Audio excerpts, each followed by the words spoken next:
night. Today we have got Made by Jimbob, Eliezer Perez, Evan James, and Adam Khan, and we're going to be debating the topic of Christianity versus progressivism, what is better for society. If you guys would like to find our debaters, all of their links are going to be just below. Few pre-show notes before we get into it.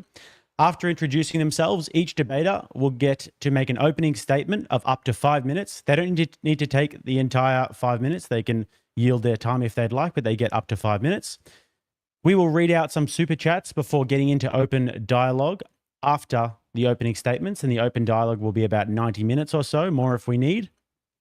At the end, if we have sufficient interests, we will take callers. So if you guys would like to be a caller and call into the show and pose any challenges to any of our debaters today, then you'll have your chance to ask whatever questions you would like. Just message me on Twitter at JakeRattleSNK. That's JakeRattleSNK. We're going to drop those links in the chat as we go.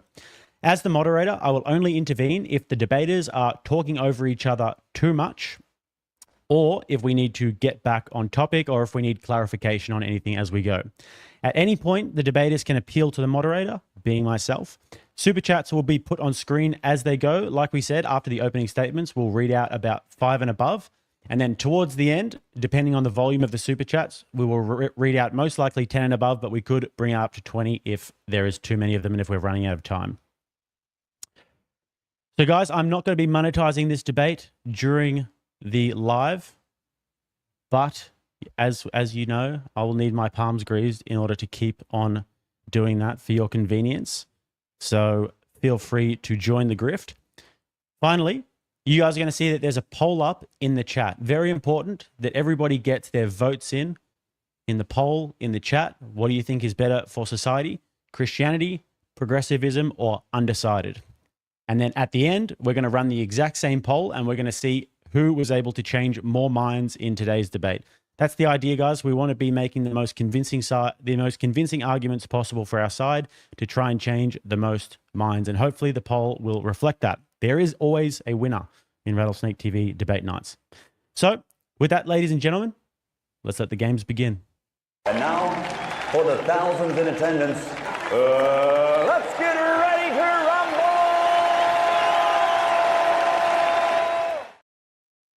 All right, gentlemen, I am going to kick it off for some quick introductions. And then after the quick introductions, we will get into our opening statements. So starting off with Jimbob, introduce yourself. Okay, I'm Made by Jimbob. My channel is Made by Jimbob. I am a satirical cartoonist, a weekly contributor for the Washington Examiner, and I'm an online troll debater commentator. And Eliezer. Yeah, hi, my name is Eliezer. You can just call me Easy. It's easier to say. But I do political street debates, so I particularly go out into liberal cities face-to-face with people and debate people live. So I'm excited to do this on the internet, first time with some other good debaters.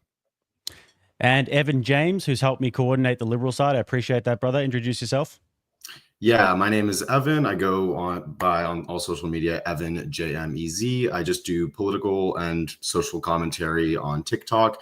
I've also appeared in several of the Jubilee videos, including the most recent Surrounded episode. And Adam Khan. Hey, I'm Adam Khan. I'm mostly on TikTok, so if you want to find me, you can just look up Adam Khan. That also has my link tree with all my YouTube and all the other stuff. I've also been on a couple of Jubilee Surrounded episodes, one Jubilee Middle Ground, and I do political commentary. I consider myself a progressive pragmatist. Okay, gentlemen. Well, we're going to start off with Jimbob, and then we're going to go into Evan, Eliezer, Adam for the opening statement. So we'll mix it up a little bit and then we'll go in the reverse order at the end. So whoever starts will get the last word at the end, okay? So Jimbob, starting with you, my man, your opening statement, you have got 5 minutes on the clock. All right, thank you. So yeah, the topic is progressivism versus Christianity. When I hear the term progressivism, I'm pretty much asking a question about the word progress. To my knowledge, progress is a description of where you are between point A and point B. It doesn't tell you what the goal is or where the destination is. It's a map. Progressivism seems to be a map where everyone has their own truth. This ambiguity of direction is what makes it so appealing to young idealists. You simply sell a set of nice sounding platitudes guised as virtue, and you'll always have some young converts. You've all heard the bumper sticker slogans: equality, inclusivity, LGBT rights, women's rights, love is love, your truth and my truth, and many, many more. What they're really doing is appealing to the emotion of the youngest idealists, calling it virtue. The problem is the progressive ideology has no moral duties or obligations. It's just pursuing your own fleshly desires, your own interests based on your own preferences. The entire paradigm is based on individual pursuits, material desires, and preferences. The ideology is also based on another false assumption, which is the assumption that human beings are sort of interchangeable cogs seeking some sort of virtuous equilibrium. The problem is reality is fundamentally hierarchical, and I would argue it's fundamentally patriarchal. A functioning society like a business or a family adheres ultimately to some sort of hierarchy. So seeking some sort of equality above all to even manage it would be to adhere to something that's hierarchy, that's not equal. With that said, case in point, the plethora of rights that the progressive advocates for in the name of equality require primary force of men to defend and enforce. So the application or the any progress, so to speak, toward equality requires inequality of force. That is to say, equality requires inequality. So they're in a performative contradiction. The progressive has a much larger issue with their philosophy that we'll get into many more throughout the debate, which is the question for my opponents. I'd like you to answer this during the debate at some point. If a secular progressive came to prefer the Christian ethical system without the belief in God, how would you argue against it if they were a progressive? Could you actually say they weren't a progressive? Now, for my paradigm, I could say they're not really a Christian, but I'm not sure you could do the same and say they're not really a progressive. How much time, Jake? Minute and a half left? You got another 2 minutes. 2 minutes, okay. So let's get into the topic of the debate is what's better, right? Well, we're going to have to find some common ground on defining what better means. But I would argue right off the bat that a society itself requires human beings. And if the Christian paradigm, even if it wasn't true, advocates for a deontological, that is to say, it's an obligation and a duty, a moral duty, a good to procreate, the Christian already has a leg up as far as paradigm versus paradigm. From the progressive view, there is no obligation to procreate. So the Christians are actually producing, and this is statistically true, Christians, among other theists, produce more people than progressives. The progressives merely rely on finding our children and indoctrinating them. So they don't really need to produce, but they don't have an obligation to produce. And so the question is a better society, is a prerequisite for a society at all to reproduce? Among those problems with reproduction, they advocate for the LGBTQ paradigm and practice, which is a reproductive dead end. I'm not certain how my opponents are going to tell me how homosexuality and all of these other fetishes are advantageous to society at all. What do they provide society on net balance? I'm not sure what those things are, other than feeling good, my feelings. So again, I'll close by saying the entire progressive philosophy is based on feelings and preferences. There is no direction. They couldn't tell you where we're getting to. And the reason that it constantly changes is it's based on preferences. So preferences 1 year for progressives would be seen as glorified. And you've seen this trend where the next couple of years, what was glorified in the progressive movement is now heresy. And so it's always changing. It's in flux. There's no direction. They couldn't tell us where we should take society. The Christian paradigm can tell you that. I'll yield the rest of my time. All right. And Evan, over to you. No obligation to take the 5 minutes, but you've got 5 minutes on the clock. Okay, great. So Wikipedia defines progressivism as a left-leaning political philosophy reform movement that seeks to advance the human condition through social reform, primarily based on purported advancements in social organization, science, and technology. Advancement in this case would be to rectify injustices and dispose of any antiquated ideas that do not serve the interest of individuals and society at large. Progressivism encourages pluralism, as both rigorous debate and empiricism are key drivers in determining societal change. Christianity and progressivism are not actually mutually exclusive, and maybe that can help answer one of the questions that I heard earlier.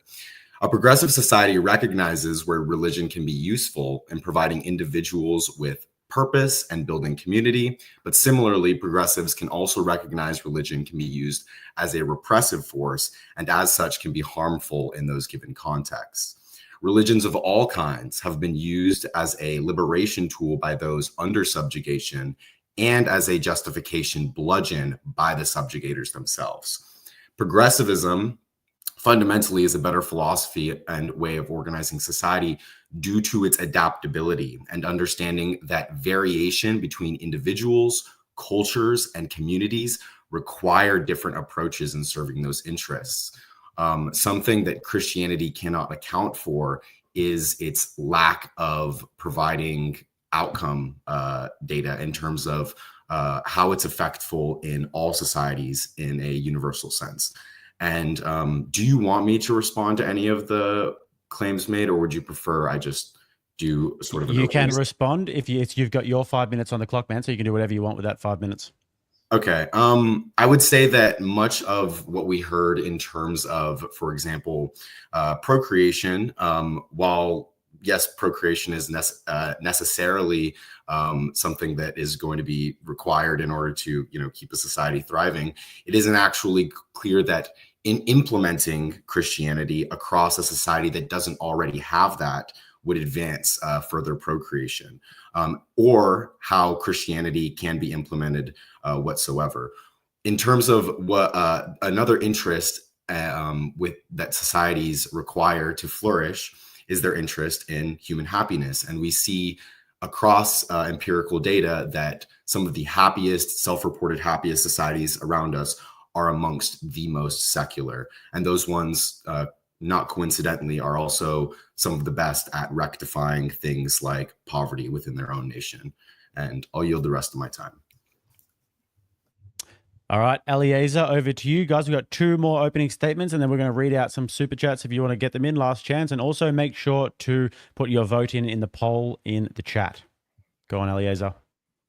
Yeah, I also wanted to say, guys, nothing is personal. It's all just fun. I want to make sure that it's good for the audience too. So whatever I say, it's not personal. But ladies and gentlemen, today our opponents will attempt to convince you that progressivism is inherently good and necessary, while arguing that Christianity is inherently evil and oppressive. Oppressive to whom, you may ask? Well, our fellow liberal buddies will make claims that Christianity, using their patriarchal system, has probably enslaved women since the beginning of time. They are the same ones that are oppressing LGBTQ folks, stripping their rights away, and completely dehumanizing their very existence. But what does progressivism itself lead to? If we were to grant to our opponents that Christianity was false and people were believing in something that was false, what would becoming a progressive society lead to? For some context, it was the progressives who have pushed ideologies such as eugenics, abortion, feminism, and getting women outside of the kitchen, which ultimately has led to the destruction of society. It is progressives that believe in the belief of do whatever makes you happy and live and let live, brother, because that has now led to a result, which is women think that they are men. It gives people this illusion that men can give birth. And then we sell this idea of abortions as the right to your own body and the right to make your own decisions. However, what I want the audience to pay attention to during this debate is to listen to what rights are under these people's views. So basically, they view rights as more freedom. So when they say one ought to have the right to decide what they do with their body and the right to decide if they want to be in some sort of weird relationship or the right to share their tits online, what they're conflating is rights with freedom. So every time they say rights, they actually mean more freedom. Now, if freedom is the highest virtue we ought to seek as a society, what could this possibly lead to besides a perfect utopian world? Well, they will have to concede that their ideal society will not only allow incest, abortions, public nudity, allowing one to smoke meth all day, refuse vaccine mandates, and maybe even allow one to off themselves off the face of this planet, but their worldview will glorify these actions because, after all, we're just letting people live, brother, and they're just acting upon their God-given innate human rights. Now, if they have any issues with this at all, and they choose to set any restrictions to what one can do with one's body, then we will see that what they view as rights are simply an illusion. On the other end, if they say that there are absolutely no issues with allowing those actions. And they also admit that everything is a subjective preference. Even if Christianity was false, why not just pretend it's true in order to avoid whatever the fuck it is that they believe, which is just flat out disgusting and pure evil. And in case that went over your head, let me summarize it so everyone can understand. Your morality is subjective. We will grant you that Christianity is also subjective, but under their subjective view, they will allow a 45-year-old father to pipe down his 19-year-old daughter as long as they both consent. And under Christianity, we will have restrictions that don't allow one to do whatever they wish, because as we see time and time again, giving people the option to decide whatever the fuck they want to do with their body never leads to good outcomes. Hence why we have laws. If we removed laws, the ideal utopian view they visualize would quickly become a dystopia, meaning no society at all. So it's ultimately going to come down to the paradox of freedom, where you give one so much freedom that it leads to no freedom at all. Now, our opponents, being pragmatists, meaning doing what works, will now have to explain what they view as working. Working by whose metric? Is this just an arbitrary standard that is also up to interpretation? If as a society we arrived at the conclusion that removing women's right to vote produced better outcomes for society, would they also be in favor of that? Now, who would be the oppressive one? But if believing in God, even if he wasn't real, led to substantially better outcomes in society by almost every single major metric, why not also believe that God is real in order to live a better and happier life? These are the questions that our opponents will attempt to answer over the next 2 hours. And as you will see, they will have absolutely no justification for their claims. And we are going to run circles around them as they squirm, just hoping this debate comes to an end. I hope you all enjoy. And with that, I will yield my time. Okay, strong statement. Adam Khan, you're up, man. Yeah, so I feel like we'll obviously delve into a lot of the specifics that were just brought up, so I don't want to spend too much time on my opening statement. I would say that I think progressivism is an ill-defined term, which it seems like everyone has a different definition for depending on the point they're trying to make. I would give a very bare-bones macro definition, which is just that I think progressivism is an iterative process through which society can evolve, self-correct. I don't think things like Christianity or religion more broadly are inherently bad. I think it depends on the means and mechanisms through which they're implemented and what specific values they're promulgating in society. So I think there are certain virtues that could be, derived from Christianity. There's certain virtues that could be derived from Hinduism, Islam, all these different religions.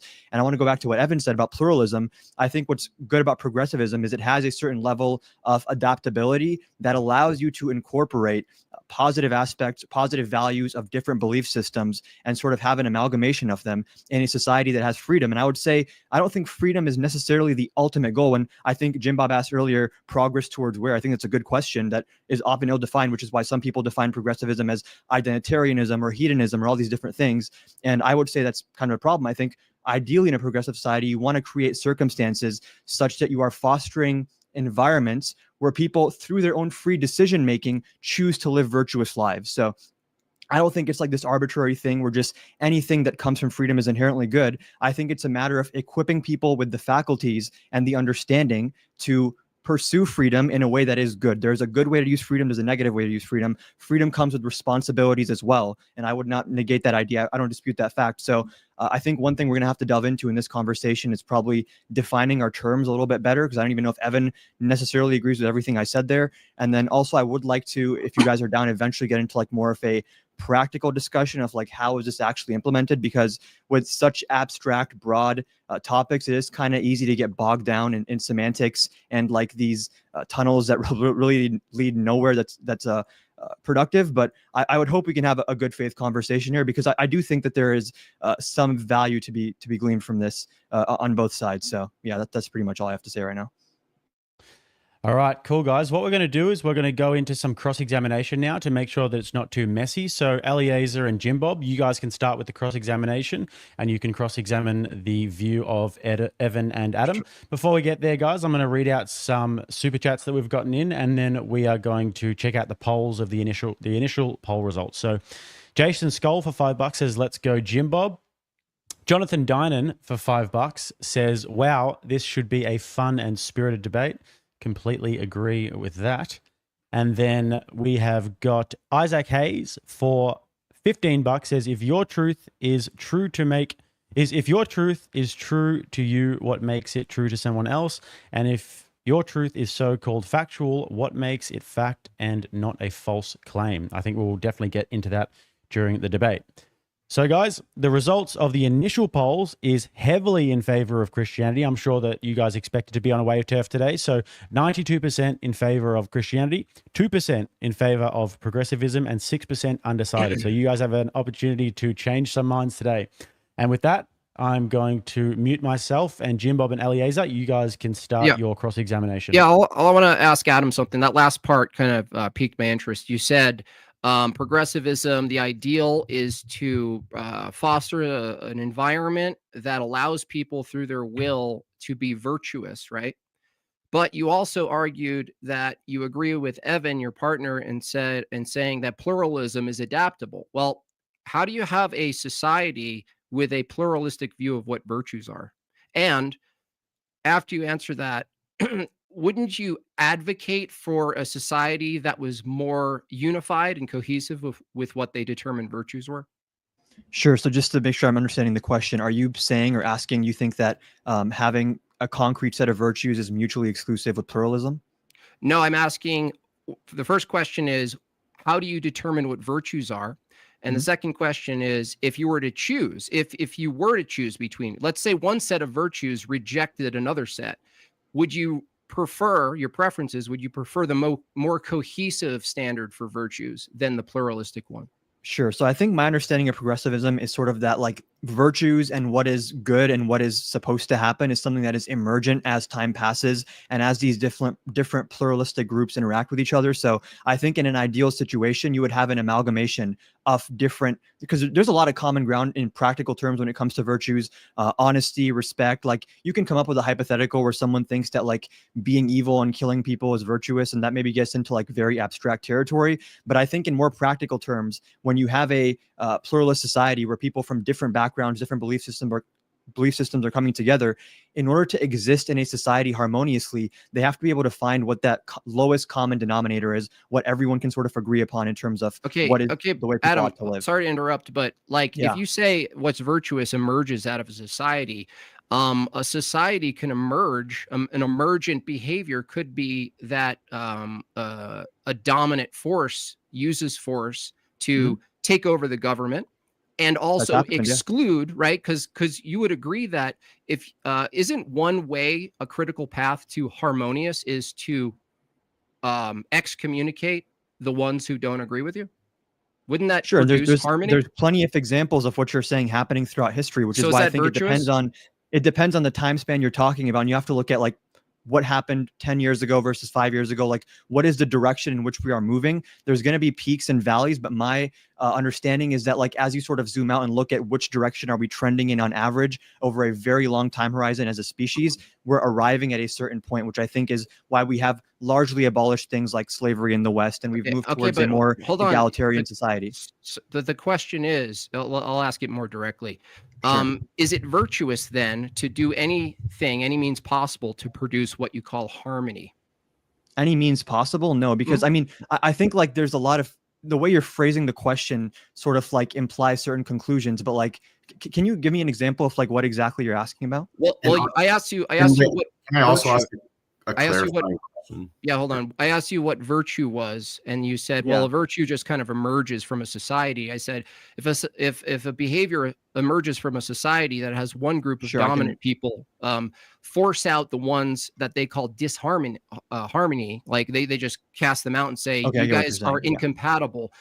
If you said virtue is what emerges to produce harmony, then harmony doesn't actually necessitate. I mean, as a species, though, I'm not talking about a specific group of people being harmonized or working together only within a specific boundary that's being set. And I think, like, when you talk about what is virtue, as I was saying, I think it's something that is distilled, and we discover more fine ways of defining it as time goes on, because our definitions now are not going to be the same definitions a progressive from 100 years ago would have given, or 100 years before that. And I think virtue in a very broad sense is a way of conducting yourself and thinking about the world and viewing the world that is conducive to having as harmonious of a society as possible, which includes as much of the human species as possible. So I think being exclusionary is by definition going to be against how we would define that. Okay, but let me ask you a methodology question. If there's two positions and they're equal in force and numbers inside of a society, not the world, let's say the US, And one makes a claim about where we ought to go, and another makes a claim where we ought to go, and both say they're virtuous. According to your standard, what method are you going to use to determine which one's virtuous? Whichever ones are like most conducive to the goal which I laid out, which is having a society which has everyone using their freedom in a way that contributes to the harm. Like it's almost like a system that reinforces itself. So you want to have people behaving in a way such that society is cohesive. And if you have someone putting forward a definition of virtue that is antithetical to that, I think that would become evident. Okay, cool. So if I want a Christian society and I want it cohesive, like you said, that's a good thing. I'm not sure how you're going to argue using force to forcefully remove anyone who's not cohesive to my paradigm. When did I say anything about using force? Like Well, Evan, well, Evan even like- said Christianity and progressivism. Well, are not mutually exclusive. I'm saying I'm using those means, right? Because you just said, I said the hypothetical is there's an equal amount of people who are fighting for their paradigm, right, inside of a country to say take control over the government and inform their laws based on their paradigm. I said seeking harmony and cohesion. One side could say, yeah, we're seeking cohesion. The way we're going to achieve cohesion is to remove the ones who are incompatible with this cohesiveness. So that goes against my definition of progressivism, though, which is that you want to have it be as inclusive as possible in terms of the entire human species. But if things are incompatible, now you're not arguing for cohesion. So is it possible that there's processes to resolve disputes, which I think in and of themselves can be very healthy and useful to hash those things out? Are there incompatible cultures and sets of virtues? There's certain facets of certain cultures that would be incompatible with each other. I think using broad strokes to say this culture and this culture are incompatible kind of neglects some of the nuances within each culture. Okay. I think it's also important to note that the goal would be to not just exclude exclude those cultures in the creation of a more harmonious society. You would want to attempt to rectify whatever ills or injustices are present within those cultures. So the goal of progressivism wouldn't just be to say this culture has maybe an incompatible way of, for example, treating gay people. Let's remove them from society. You would want to incorporate them with the goal of actually correcting whatever harmful behavior or ill that is. But Evan, you used the word justice. It sounds like you're making the same argument as your partner here, but just moving the claim over to injustice. I'm going to ask the same question. If a one set of group of people, let's say in this case Christians, let's say the state, the U.S. is, let's just say even. Let's say there's 50% Christians and there's 50% progressives, and they disagree on what injustice is.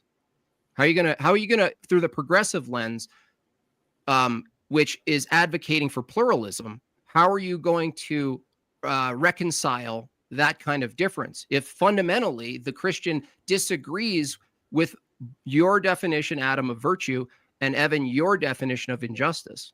Yeah, I think that there's going to be some acknowledgement of it. It sounds like what you're getting at is just the paradox of intolerance. I think there's going to be some acknowledgement that in order to create a more tolerant and inclusive society, you have to, again, attempt to rectify through both rigorous debate and empiricism on things that we do have universal agreement on. And that's not to say that those ethics are inherently objective, but we have acknowledgement that there's going to be universal interests on very basic rudimentary things like giving people, for example, just like stable income or living a more stable material life.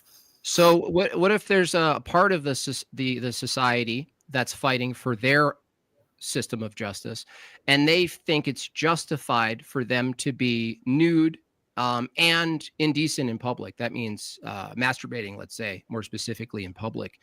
Do you guys take a pluralistic approach and say, no, we have to accommodate the public masturbator? He's just living his life, bro.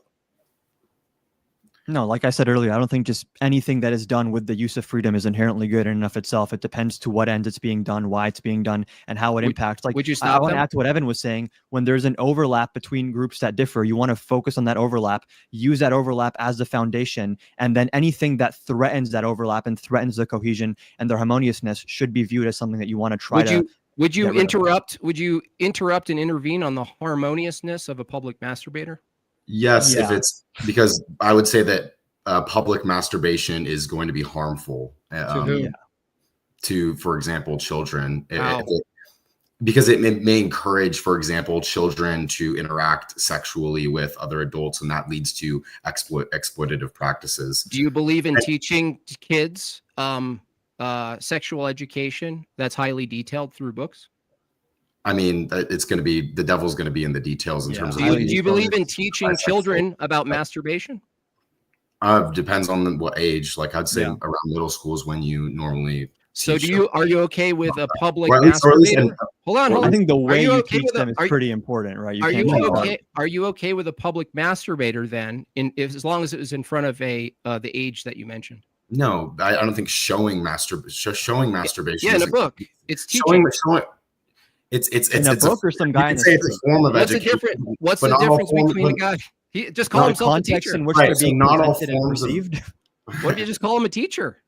Well, it would be. We would have to look at like the form of education, not all forms. And like of we have to acknowledge there are social contexts that affect how people perceive and interact with things. You can't just say that a book that teaches something is the same as a dude on the subway. Okay, what's wrong with the teacher? And also any person who is engaging in public masturbation explicitly with the intention or even just the vulnerability of having children see that, they have something that I would find reprehensible because of the opportunities of exploitation towards children. Okay, and let's take the age. Let's just do this again. Let's take the age you find it totally fine to use books and pictures to teach kids. Well, I never say pictures. Well, I didn't necessarily say pictures. I think that again, and this is what I meant when I said the devil is in the details. I'm getting details. Yeah, I'm giving details.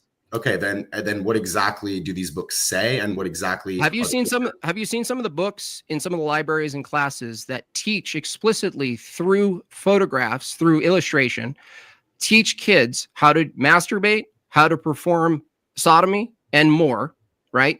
Are you okay with teaching kids at a certain age in schools those practices? Yes or no, under a secular view, under your progressive view? Is that progress? I would have to look at whatever the specific illustrations are, and a drawing of a guy jerking off. Wait. Yeah, and I would also need to know exactly what age and what the purpose of this education is. So I think that like there's we need to have some just rudimentary education for children at, for example, maybe the age of 13 or so, to just acknowledge what masturbation is, but I'm not sure it's necessary to do any sort of illustration. So in that case, no, I don't think it's necessary. How about would you teach homosexuality in your progressive utopia? When you say teach, do you mean like instructing people to behave in this way, or just telling them it exists? Let me ask you. You remember sex education, right? You're biologically you're learning about sex, right? It's been a while, but but would you guys include homosexual activity in the context of teaching sex biologically? To the extent that there are homosexual people that are present in the people learning, I'd want to teach them how to safely engage in the behaviors they're probably going to engage in. That's different from saying you ought to engage in these behaviors. I think providing people with education on how things work is different than subjecting them to those experiences. Okay, so you would teach kids of 13 or over, or somewhere in there,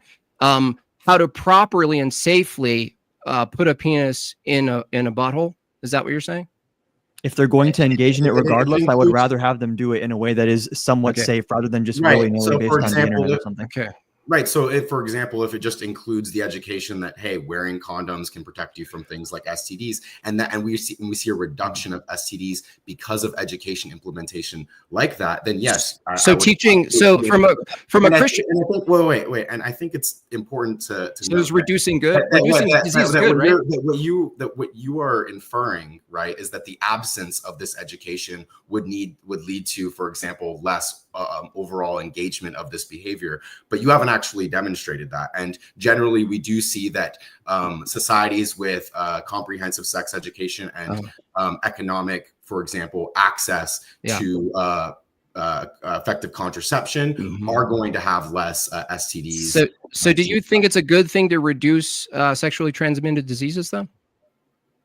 Generally, yeah. I think that it's something that most people want to avoid, and as such, we should make. Should we teach the best way to avoid it in school? Yeah, absolutely. So abstinence, we should teach abstinence in high We school. should teach abstinence, but we should also Is that a teach progressive virtue or is that a Christian virtue? Well, it is It's the freedom to choose which one you want to engage in. Is abstinence? A simple question. Well, abstinence, not abstinence only, but you understand that. And I was just in, I don't know, school not too long ago, but they still told you that abstinence is the best and most effective way of preventing STDs. And that's, of course, the case. That's, of course, true. But you don't let that be the only form of education. You also provide effective access to contraception and ensure that if, for example, teenagers, which they do engage in sex, are going to engage in sex with each other, that they're informed on how to do it safely. They're informed about consent in order to prevent and decrease overall harm, which is going to be exploitation. And I think one thing that we may be missing is Adam and I aren't libertarians. We're progressives. We can acknowledge that just because someone is quote unquote of the age or quote unquote engaging in a free behavior, that it's not necessarily going to be conducive to the benefit of themselves or those around them. So we would still advocate, again, pushing a society to engage in behavior. Okay, let me ask you, Evan and Adam, and maybe Easy, you can jump in on this. Sorry to hog it, but let's say there was a phenomenon where people started using their genitals on objects like trees and things like that. Now, if that emerged, Adam, because what's emergent is virtuous. If that emerged as a phenomenon, would you then? I didn't say what's emergent is inherently virtuous. It points us in a direction. You have to see what direction we're moving in on average. But continue your question. Okay, so the question is, if people started using their sexual organs on objects and trees and things like this, would you then demand to add that to sexual education? How to safely? Are you asking if like 50% of society just randomly one day is like, we're going to start fucking trees, or just even 6% of the school? If it's like statistically significant, you'd probably want to address it in some way. And first of all, tell people this is probably extremely dangerous and not safe. It's if other people are seeing it, it's probably very weird to them and psychologically scarring. And there's but probably what if it made them happy? What if it made them happy? Wouldn't it be virtuous to if someone like in the privacy of their own home has like a little tree or a plant or something? I would say that's amoral. Like I personally would find it weird on like an emotional level, obviously. But so what you find one quick thing, I don't want to cut you off. Just really quick, want to interject this. I understand that we have a 2.5 hours, 3 hours here, and these are interesting conversations, and I'm happy to engage in them. But I want to make sure we're not spending the next 2 hours like, what about this weird sexual scenario? What would happen here? Like, well, there's a lot of sexual scenarios going on, dude. There's a lot of there's bizarre... also other facets of society. I understand, but I'm talking about decency, and I want to know how the progressive model will manage. What do you define decency? I'm curious as what you define as decency and how that's explicitly entailed from the Christian worldview and how it's defined. Indecency or decency? Decency. Either. Why is decency entailed from Christianity, and how is it defined by Christianity? Well, decency would probably be an entailment of modesty and humility. So, for instance, if you looked at someone and they had their ass out in public, like, super thong, jiggling around in a public scenario, under your view, they're not doing anything. They're just living their life. They're dancing. Look away would be the libertarian and the progressive remedy to that. There would be no problem with it ultimately. So from our view, we would say that's indecent because it's not humble. You're not, especially a woman, you're not covered up. You're like, there's a threshold at which you're going to be using your buttocks for a very specific reason, which is sexual, right? And so if you agree that going outside in public and shaking your ass around like you're on all fours and stuff, that's not public masturbation according to you, right? So you wouldn't really police that in a progressive society, right? Under a Christian view, that kind of indecency, right, would be examined, and we go, oh, under our view, we would actually justify the use of force to remove indecency. But you guys so are you don't talking really have about someone wearing a thong and walking into an elementary school, or like someone at the beach wearing a bikini? Like, I feel like the devil is really in the details here, and there are going to be like certain gray areas you have to iron out through some kind of consensus building and some kind of like, what exactly is the threshold of what is appropriate clothing and what isn't? I don't think these are very strictly, cleanly defined concepts. Okay, but let's say the threshold isn't as exhaustive. as you like, right? Let's just say but the intent was to find the threshold, even if it wasn't the highest resolution threshold, right? Because even under your view, there would be those thresholds, right? It would be like, we're almost there. What I'm saying is that there would actually be an intended pursuit of that threshold. I'm saying under your view, there's no reason to pursue policing and decency at all, as long as what is it, Evan and Adam? As long as it's not harming someone, right? As long as it's not harming the broader social project, social cohesion. Yeah, sure. So like that's why I would say if someone's wearing that in a school, then I have a lot more questions than if someone's wearing a bikini on Miami Beach. Right. So now you've declared that there are certain places where certain things are decent and certain places they're situational, indecent, right? Yeah. So that's what I'm saying. Under a progressive view, I'm not sure. It seems a bit more clear for a Christian paradigm to be able to kind of traverse those things. And I'm not sure it's clear at all from your paradigm how you're going to navigate what's indecent and when. Yeah. Being that your ultimate priority under your paradigm for both of you is let people do what they want, right? Let them pursue their own happiness, essentially. I wouldn't say that that's the ultimate. I would say that that's one a feature of it, but I would say that the ultimate, I guess, core value of the paradigm would be to rectify injustices. So I'd say progressivism broadly doesn't seek necessarily to advocate new ways in which humanity explore, I guess, random sexual virtues, but rather evaluating ways in which society is already feeling real ramifications from real social phenomenons, from real problems that actually exist, and attempting with both reason and empiricism, how do we actually rectify those? I also have a real quick question for you, Jimbob, just to interject real quick. So like, and correct me if I'm wrong, but it seems like one thing that you're pointing out is that with Christianity, a lot of these thresholds are maybe more clearly defined and more clearly designated than in a progressive society. And I would ask you if there was some other religion that had more clearly defined, more strict requirements or definitions of what counts as decency, would that make it on those grounds better than Christianity? I'm genuinely curious. No, I wouldn't say because of the specificity of the threshold. Yeah. Like that could be done under like Islam, right? We would say, they're pretty clear on the things. Then it would probably expand, from my view, it would expand to, we would get into epistemology and metaethics and deeper things that wouldn't be in this debate. But yeah, Adam, if that came up, if you guys were Muslims right now, we would debate something much larger than merely, is there any normative authority? That's kind of what I'm pointing to in general, is that I actually agree, Adam, more so with your account of what progressivism is, that it's what's progress, what's justice. You're saying, in your experience, Adam, correct me if I'm wrong, is that it's still kind of ambiguous and it's hard to pin down. And I'm saying, well, from a Christian view, even if you disagreed with a Christian paradigm and you believed all of the sort of bumper stickers about it, right? You would have to agree that it's at least has cohesion. I'm not saying it's better because it has. I might actually be saying it's if it can be applied, is it better under your view, Adam? Because I'm arguing under your view.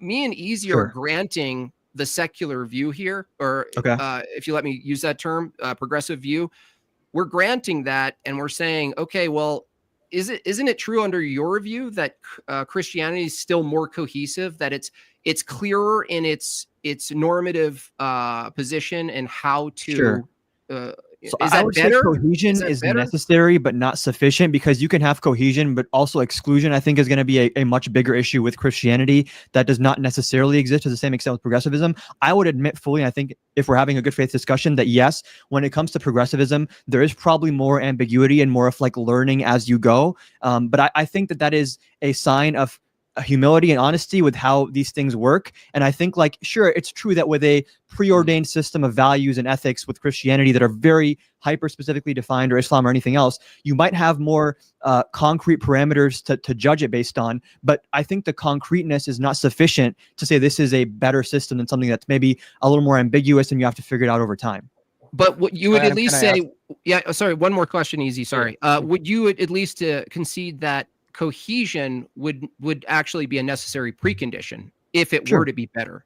Sure. Okay. So you would say, at least give us a point that we're ahead of you on the preconditions for what might be Sure. better. And Evan said earlier, Christianity and progressivism are not mutually exclusive. I'm sure there's many aspects of Western understandings of morality and society that are probably somewhat influenced by the Christian tradition. And I don't have an issue with that. The issue I have with a Christian society, as I think you're defining it, is that it is by definition going to exclude certain types of people, and I think lead to certain negative externalities that could be remedied with, yes, a more ambiguous, more iterative system, which I think is progressivism. Easy, go ahead. Sorry. Yeah, I was going to ask, I guess, to make it a little bit more simple too. And I do want to clarify so we can actually start progressing more too. But when you guys say better, like progressivism is better than Christianity, is it better in terms of like a cultural sense? Like if today society comes to an agreement that we have a specific set of cohesion that we're going to strive for, and we have specific goals, this could also change 100 years from now. Is that kind of the position you guys are taking to understand? I think that the changes are happening in a certain direction. So like there's going to be evolution and things that change over time, but I don't think that's an arbitrary change. I think it's like, if you want to get into like maybe evolutionary biology, that there is probably some direction this is moving towards. I think things like religion and all these different things we used to regulate how people ought to behave, how they ought to perceive the world, are probably going to be guided by some set of like natural selection or some kind of, like, as I was saying, an iterative process. So I'm not saying there's going to be things that we're not going to miss. There's probably going to be a lot of problems that the system itself allows you, though, to iron out those problems, identify them, and change them because of its adaptability. Whereas I think in Christianity, there isn't that self-correcting mechanism that would allow you to overcome those kinds of hurdles, and you're kind of like set in stone. So, but what is progressivism itself? What is it going to lead to? Because I know you guys said that freedom is going to derive from society or whatever virtues we come up with. But what exactly are we going towards? Like if we say, okay, we're going to implement progressive values and we're all going to live according to this, what exactly is it going to lead to? What's the end result? Trying to eliminate as many social, cultural, economic, and political obstacles as possible that would preclude someone from being able to freely decide to live a virtuous life such that they are contributing to the harmoniousness of society. Right. I think the goal is fundamentally going to be creating a society that enables people to pursue both the more rudimentary, universal like goods in society, such as like the material, and then their deeper, more psychological purposes like creativity and connecting with others. And that's going to be, obviously that's going to be there's going to be variety across individuals and communities, but we do have, for example, outcomes to look at with specific things that we would mark as being progressive. So, for example, having a strong welfare system, we do have nations to look at that when those sorts of policies are implemented, we can actually take a look at what exactly those outcomes are relative to, for example, Christian societies, which doesn't actually have any clear outlined economic policy. Well, but even in that specific example, like the welfare system, what outcome are you looking for? Is it family? Is it income? Is it reduction in poverty? And yeah, I would say that would be the number one thing with welfare, and then also economic mobility. What if people were because economic mobility and poverty are obstacles to pursuing those virtues? What if you found that a lot of people who are in poverty are happy?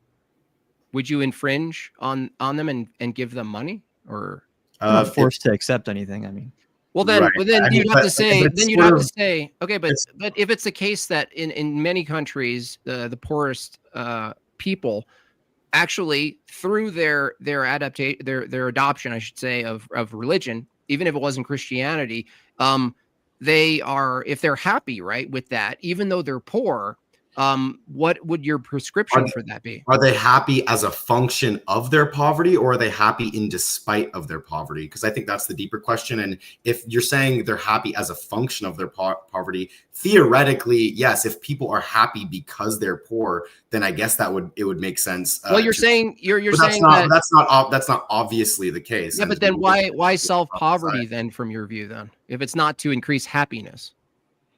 What is it to do? I think when you remove those kinds of obstacles, it opens up like the aperture of what people can pursue and how they choose to live life. And the more, like I was saying, political, social, cultural obstacles are there, the more that aperture is narrowed in terms of what path they can go down. So I would just argue that in the absence of poverty, people probably have the ability and the freedom to make better decisions. And sure, you can argue when you widen that aperture, you also increase like the badness or like the wrongness of decisions they can make as well, which is why I would say it's not just that freedom and opening up the aperture in and of itself is good, but you want to give people as much freedom as possible within certain bounds, and then have incentive structures in place such that they are able to pursue what we would call good ends or virtuous ends. And we don't have to speak in theoretics. We know empirically that at the very least, there's a certain threshold of income and economic stability that people need, or at the very least, their satisfaction with life grows to up until that point. So does progressivism incentivize family and procreation?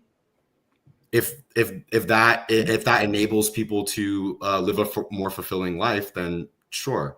Okay. It sounds like a lot of your guys is, and correct me if I'm wrong, but like the ultimate goal is just giving people more options. So it's not necessarily like value family, value a specific structure of the economy. It's more or less just giving people the option to decide what they want to do. And then ideally structuring things in such a way that they would make what I would think there is probably a correct option to pick, or a set of correct options they can pick. So like that's why I was saying earlier, I don't want to conflate progressivism with like hedonism or consumerism. I think there's a lot of negative things that we probably all four of us can agree on. And I would not say that like just because someone freely decides to do something that it makes it inherently virtuous or good. Maybe it can be amoral and not really have moral value either which way. But I would say that like when we talk about limiting poverty, people, when they don't have that kind of anxiety weighing them down and narrowing the way they view the world, they can probably engage in like a lot more virtuous behavior when they're free to do that. Adam, what in addition to just pure consumerism and materialism does progressive have offer that Christianity doesn't? Because Christian view, we accept that there are circumstances of the world and scarcity, and it's not like we take a position against, let's say, making money or using your talents and skills. It's just that Christianity offers human beings a distinction between the material world and the spiritual practice. And ultimately, I really don't see from a progressive view what else you guys are offering other than pure consumerism, materialism, and our view doesn't preclude or neglect what you're laying out. You can totally live under that framework within a progressive society. We're just saying that when you have the adaptability of a progressive society, there are built-in self-corrective mechanisms that allow you to maybe still have that kind of like driving force of people moving towards, like, I want people to have families and reproduce and all this stuff. That's all great. But like, I want people to choose to do that. And if someone is, for example, gay, I don't think it's wrong for them to not have children. I think it'd be great if they got married and had a family as a gay couple. That'd be awesome. But like, I just don't think that these parameters can be as strictly and sort of like harshly defined as I think Christianity would do. And I don't think it's fair to associate economic stability with consumerism or hedonism in economic sense. I think that part of what economic stability offers is time of leisure, and that includes time for expressing creativity, working on something that isn't necessarily economically productive, or time spending time with loved ones, which both we know again from empiricism increase satisfaction. Okay, but what is a, let's say, you mentioned homosexuality and two dudes renting the womb of a woman to have a kid. How would that, what does that offer your utility based society? I mean, I'd want them to be good parents, obviously. I mean, it depends. Again, devil's in the details, a lot of these things. As long as they're being good parents that are instilling their children with the same values we've been talking about this whole time, I think that'd be a good thing. I don't think that inherently a couple being heterosexual is the defining factor that makes it good or bad. I'm just wondering what it offers. It offers the fulfillment of being a parent, if that's something that somebody wants to have, despite being, homosexual in their sexuality. It offers them that fulfillment. So fulfillment. So, I mean, if it offered them fulfillment for 5 men to be in a house and they call themselves whatever you would call it, what is that, a quintuple? And they bought some kids, you'd be totally fine with 5 gay dudes in a house, I think, raising one kid, right? What's that? Say it again, Adam. I think pentuple. Yeah, I don't know what it is. But would you guys advocate for that if they said, "Listen, progressive Evan and Adam, I'm so glad you guys are our representatives. Can you make it so 5 dudes can marry each other and raise one kid?" If they thought that was going to give them happiness, you'd advocate for it, right? Well, the outcomes also depend on the actual child's like whether or not the actual child is going to be, living a fulfilled life. But I don't have any sort of empiricism to prove that one way or the other, and neither do you. So I don't necessarily see that, and I don't actually see how that's necessarily entailed as being wrong from the Christian worldview either. And if we find out at some fellas, point that we're like going too to many Or parents the think why that's bad, how it is. Yeah. quickly, guys, we're going to do this for a few more minutes, and then Evan and Adam, you guys are going to be able to cross-examine for half an hour. We'll get 3 more minutes of this. cool. Easy. Anything left there? Sorry, my stream for some reason cut off. It cut off like twice already. But I was gonna ask, well, like even there's no empiricism you said for the homosexuality example. What kind of threshold are we going to be looking for as far as when we implement some sort of duties or say this is wrong and this is right? Is it just outcome based? Because even that, letting them act on that thing is going to be a precondition to the outcome. There are probably certain tendencies that if you behave in a certain way, then it typically is going to entail certain types of outcomes. You might be able to find specific instances where that isn't necessarily borne out. So like, for example, if we discover through some kind of psychological, increasing of our knowledge that like having too many parental figures in a family is objectively detrimental to the progression or development of a child, then I might be taking like a different response to what you're saying. But as of now, it just seems like it's sort of like an arbitrary like factor that I'm not sure would necessarily entail some kind of negative outcome. Even when you measure the outcome of the child's progress or trajectory in life, you said it's an objective metric. By whose metric? Like whose objective metric? What exactly are we going to be looking for in terms of this is a good way that the kid is being raised, or this is not a good way that the kid is developing?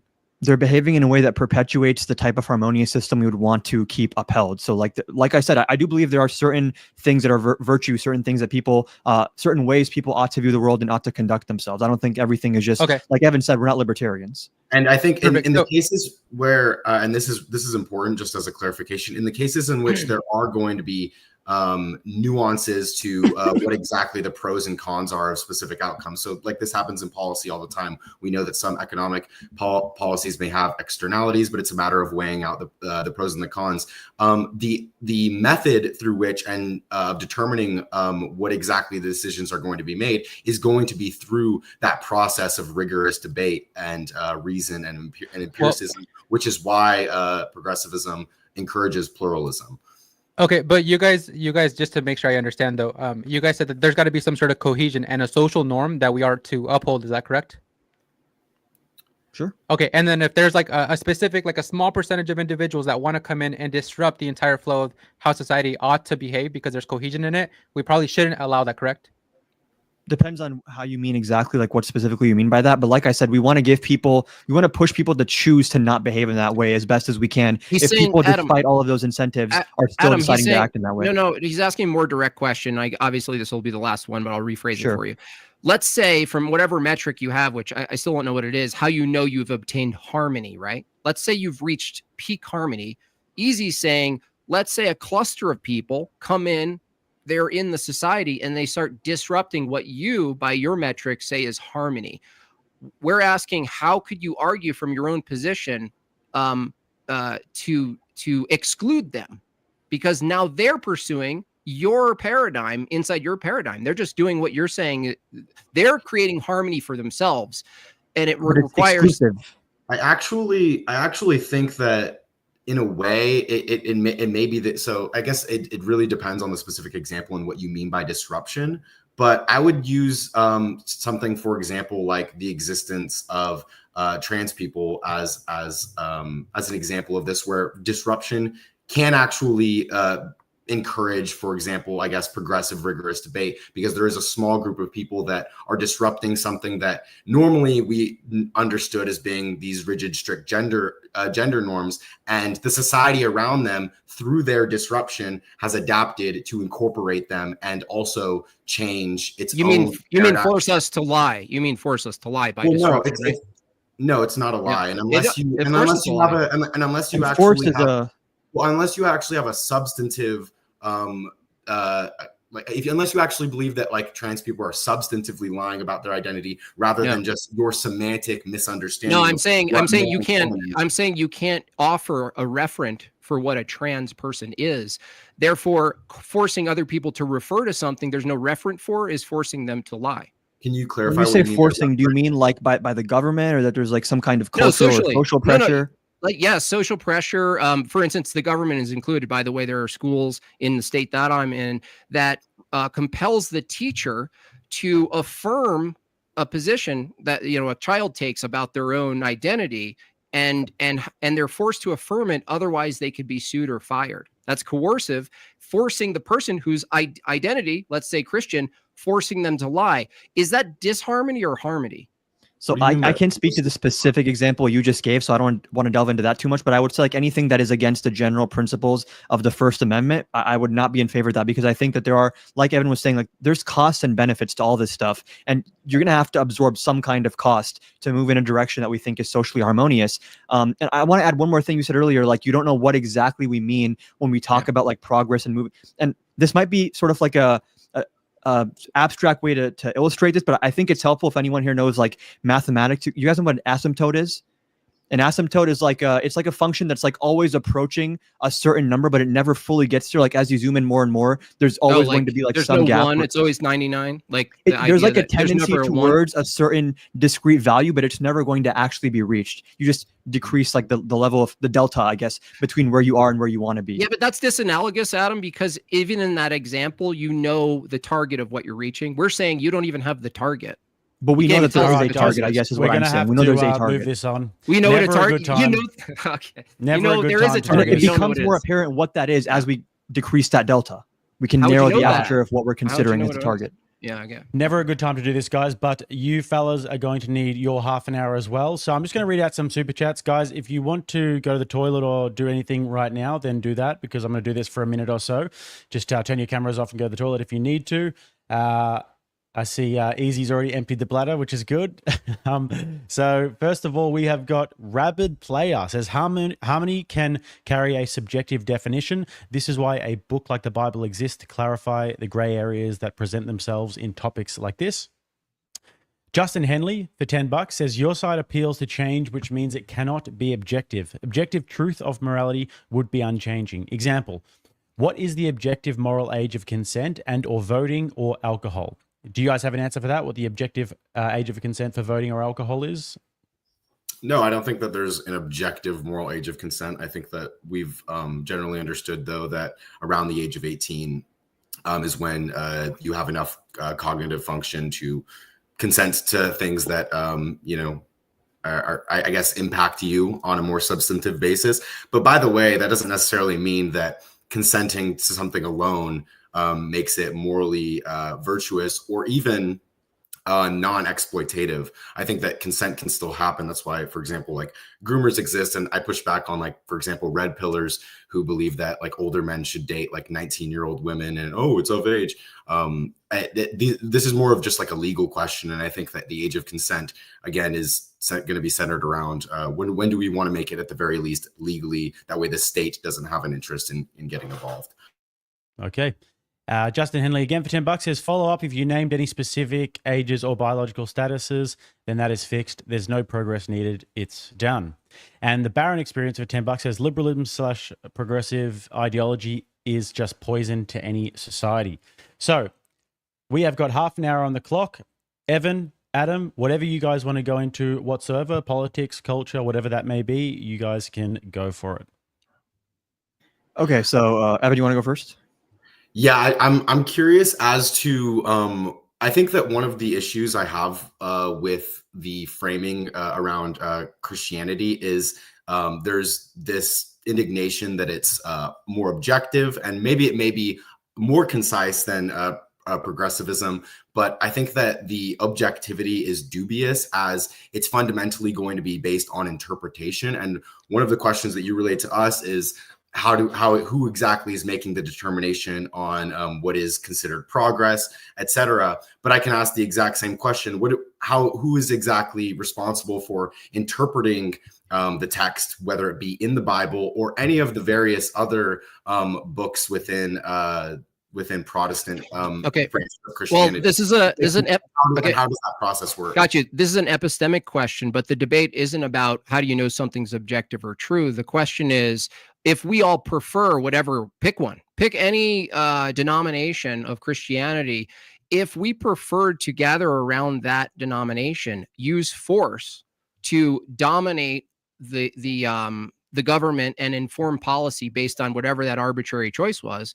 I'm from this debate, the question isn't how do we know Christianity is true or which is the true church, because it's irrelevant, because the only argument at hand here is our preferences versus your preferences, and whether or not our preferences, even if they were totally arbitrary, even if we granted you that it's totally arbitrary, there's no normative authority for anything, even if that was the case, whatever the consensus was by preference, which is why I included in my opener, if one of you guys, I know someone who doesn't consider themselves a progressive, but they're certainly atheist, they actually prefer the Christian ethical system for policy, but they don't believe any of the Christianity.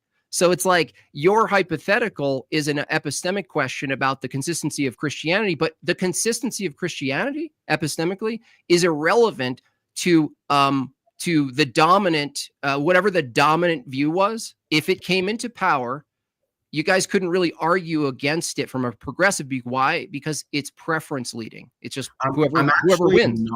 I don't think I actually know that I'm not asking an epistemic question. I'm not asking how do you have a knowledge on whether or not, for example, the text in the Christianity is true, and determining which of those texts is the right interpretation. I'm asking, as a matter of practice, how does that play out? Because I would posit that it is actually through the age of the Enlightenment and values that I would distill as being progressive are actually what has evolved Christianity's own interpretations of their own text, slavery being a key example. Okay, so you're asking if it was implemented, you're saying how does it look if Christianity is implemented, right, into society? Well, you've answered your own question. If you agree that human rights are a thing, which your own view can't justify, if you agree that human rights exist and you just admitted that they're remnant of, let's say, a Protestant view, maybe we would say, maybe deist, someone would argue even. If that was the case, even that iteration of Christianity, you're actually appealing to, if you're appealing to rights by your own admission, right? I don't know if I understand your question. Did a Christian worldview, generally speaking, give you this concept of Enlightenment principles like human rights, human dignity, created? These things are self-evident. We're created and endowed with things, right? This is not a naturalist point of view, correct? Yeah, it's not a naturalist point of So view. what? I don't. So is it religious? Is it a religious view then? No, I think it's fundamentally going to be based on human empathy. Okay, no, but empathy. Okay, that's interesting. And in accordance with reason. Did you know? You said you're an empiricist. You're into empiricism. Did you know that empathy itself is determined to be an involuntary response that's often a projection of your own back knowledge of your own experience, and often wrong? By the way, empathy itself being involuntary, if that was the arbiter for what is good, if as long as I feel something when someone's being attacked, I'm not obligated to do anything but make sure I feel what they might be feeling, correct? Yeah, you're not. I don't need to do it. I don't need to help them. You're right? not obligated objectively. No. Yeah, so someone's getting raped in an alley. As long as I feel empathy for the woman in the alley, according to your paradigm, I could just keep walking, right? Well, that's why we do encourage, or we have a system of like a state and laws and the provision of force to prevent stuff like that from happening, because we understand that individuals have an interest in preserving their own interests. And force, you mean men, right? That is, well, sure. So you're honestly, I don't. So you're sexist, right? I don't care to get in the whole gender thing, but well, I mean, it's important because but that's a side tangent. But it is important because if you agree that even a version of Christianity that sort of adopts this Enlightenment approach to rights, and you also admit from an empirical position rights are illusory, there's not an actual thing empirically called a right, would you constitute that as a false belief worth believing, worth adhering to, even though it's false? No, it's not. It's not false if it's an acknowledgement that it's a societal construct. Okay, so Christianity, because we're not making the claim that the rights that we create as a matter of law are objective or natural. Mm-hmm. Well, I'm saying, but by the way, that's also something that like some, for example, secularists do believe. And as long as there's a mutual agreement between those things, and that's what I think I was hinting at earlier, of universal understanding and universal interests, is it doesn't really matter how we come to these approaches. There are certain things that society tends towards. Yeah. And I would describe that as being motivated by human empathy and reason. Okay. And then, Okay, that's extended to empiricism. Okay, but, fair enough. But like, for example, Adam may have a different normative framework than I. But because we agree on these like broad and practical implementations, that's fundamentally empathy. So Evan, empathy and rights. What I'm gathering is, do you just correct me if I'm wrong? Do you think following your empathy and abiding by something called rights, even though you agree it's a construct, you're saying let's start with that? That's a good starting framework. I think that we agree on that. If by starting, I mean that I think that that's how people come to their understanding in recognizing the interests of others. Because I think the ethics are fundamentally going to be looking after the interests of others without diminishing the interests of others. The reason I asked that is because if you think society is better with rights, if a right is an entitlement, but you don't have a duty. For instance, whether you guys believe in gun ownership or not, or whatever, let's just say you have the right to own a gun, but you don't have an obligation to own a gun, right? So that's why I'm pointing that out. The right to own a gun is just the absence of the infringement of the state. So you don't, but it doesn't mean you have to own a gun. You're not obligated. So the problem with the rights-based position is that you're adhering to empathy and rights. Rights gives you an entitlement, but it doesn't give you a deontology of why we ought to acknowledge the entitlement at all. You're just saying we should because it feels right. Well, we should because that's what we've agreed on, and we don't have an issue with people not agreeing to it out of some sort of but we could moral, but we don't. But we don't. And I think that's saying, but we could, and it wouldn't be inconsistent with your view because we agreed upon it, right? Whatever we agree upon collectively is a go for you guys, right?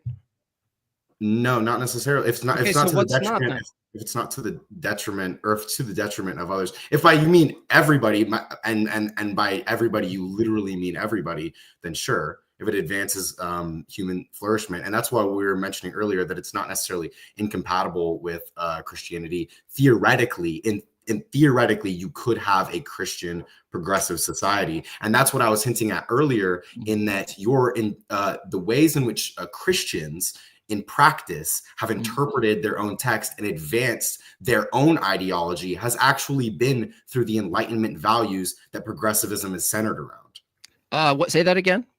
Sorry, that last part. The way that Christians in practice, whether or not they are obtaining this through some sort of epistemological truth or not, the way in practice that Christians evolve their own interpretations of their own texts that are also written by man, the way that happens is through the processes that we've delineated from the Enlightenment, which is exactly what progressivism is centered around. Well, I would argue against that, Evan. I would actually argue. I'm just saying you rely on these human developmental emotions and reasons.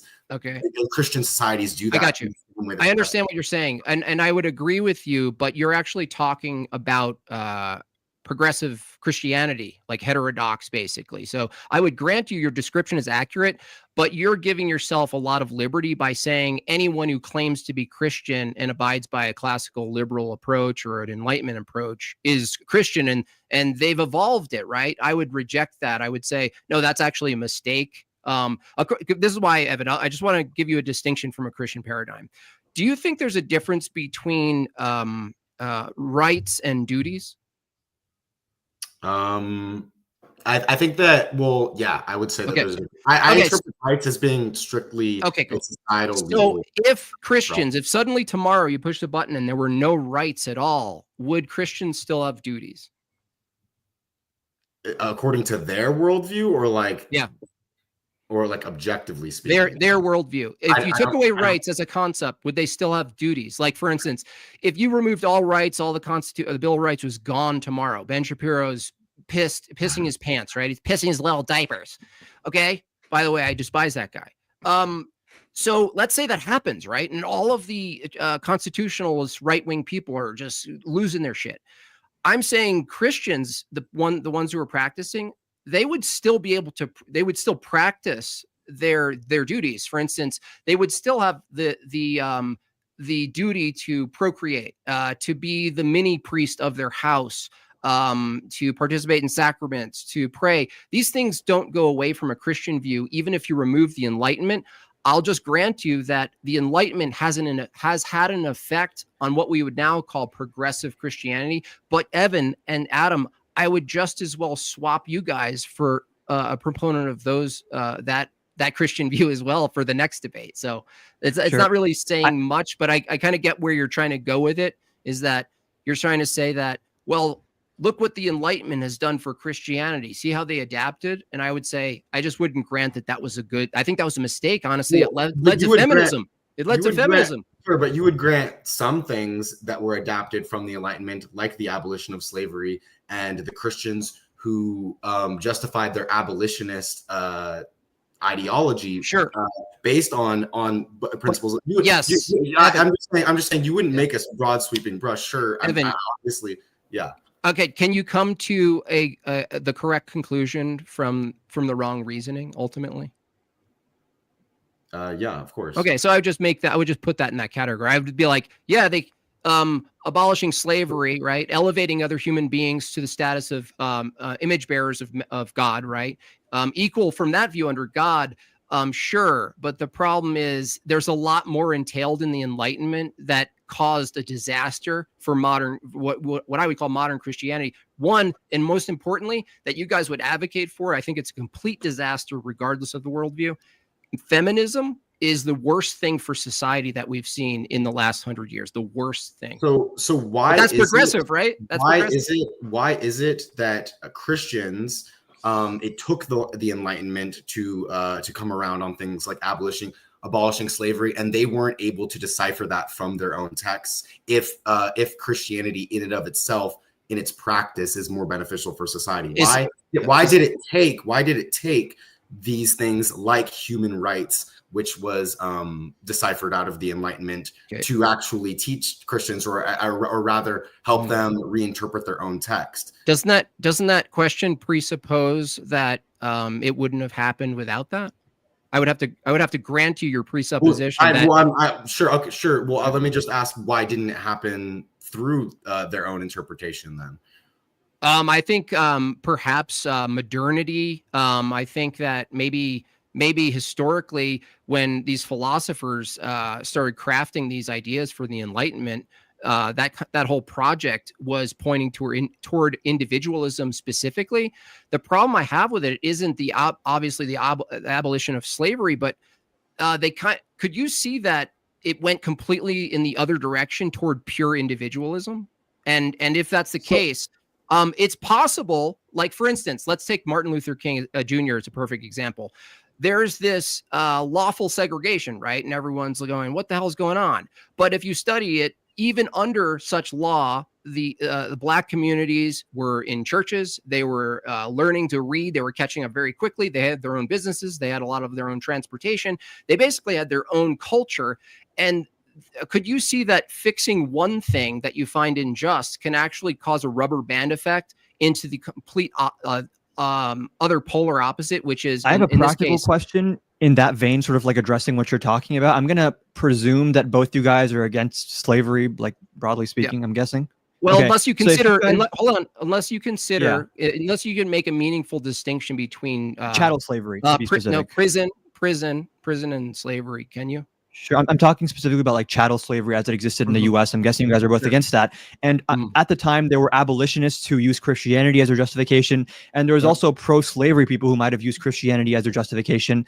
And this is genuinely a question for clarity's sake. If you guys were to go back in time and have some kind of political voice, some kind of ability to advocate, what kinds of arguments would you make to advocate against slavery, if not the types of arguments that me and Evan would make? And how would you convince those other Christians who would use the exact same religion as a justification for slavery itself?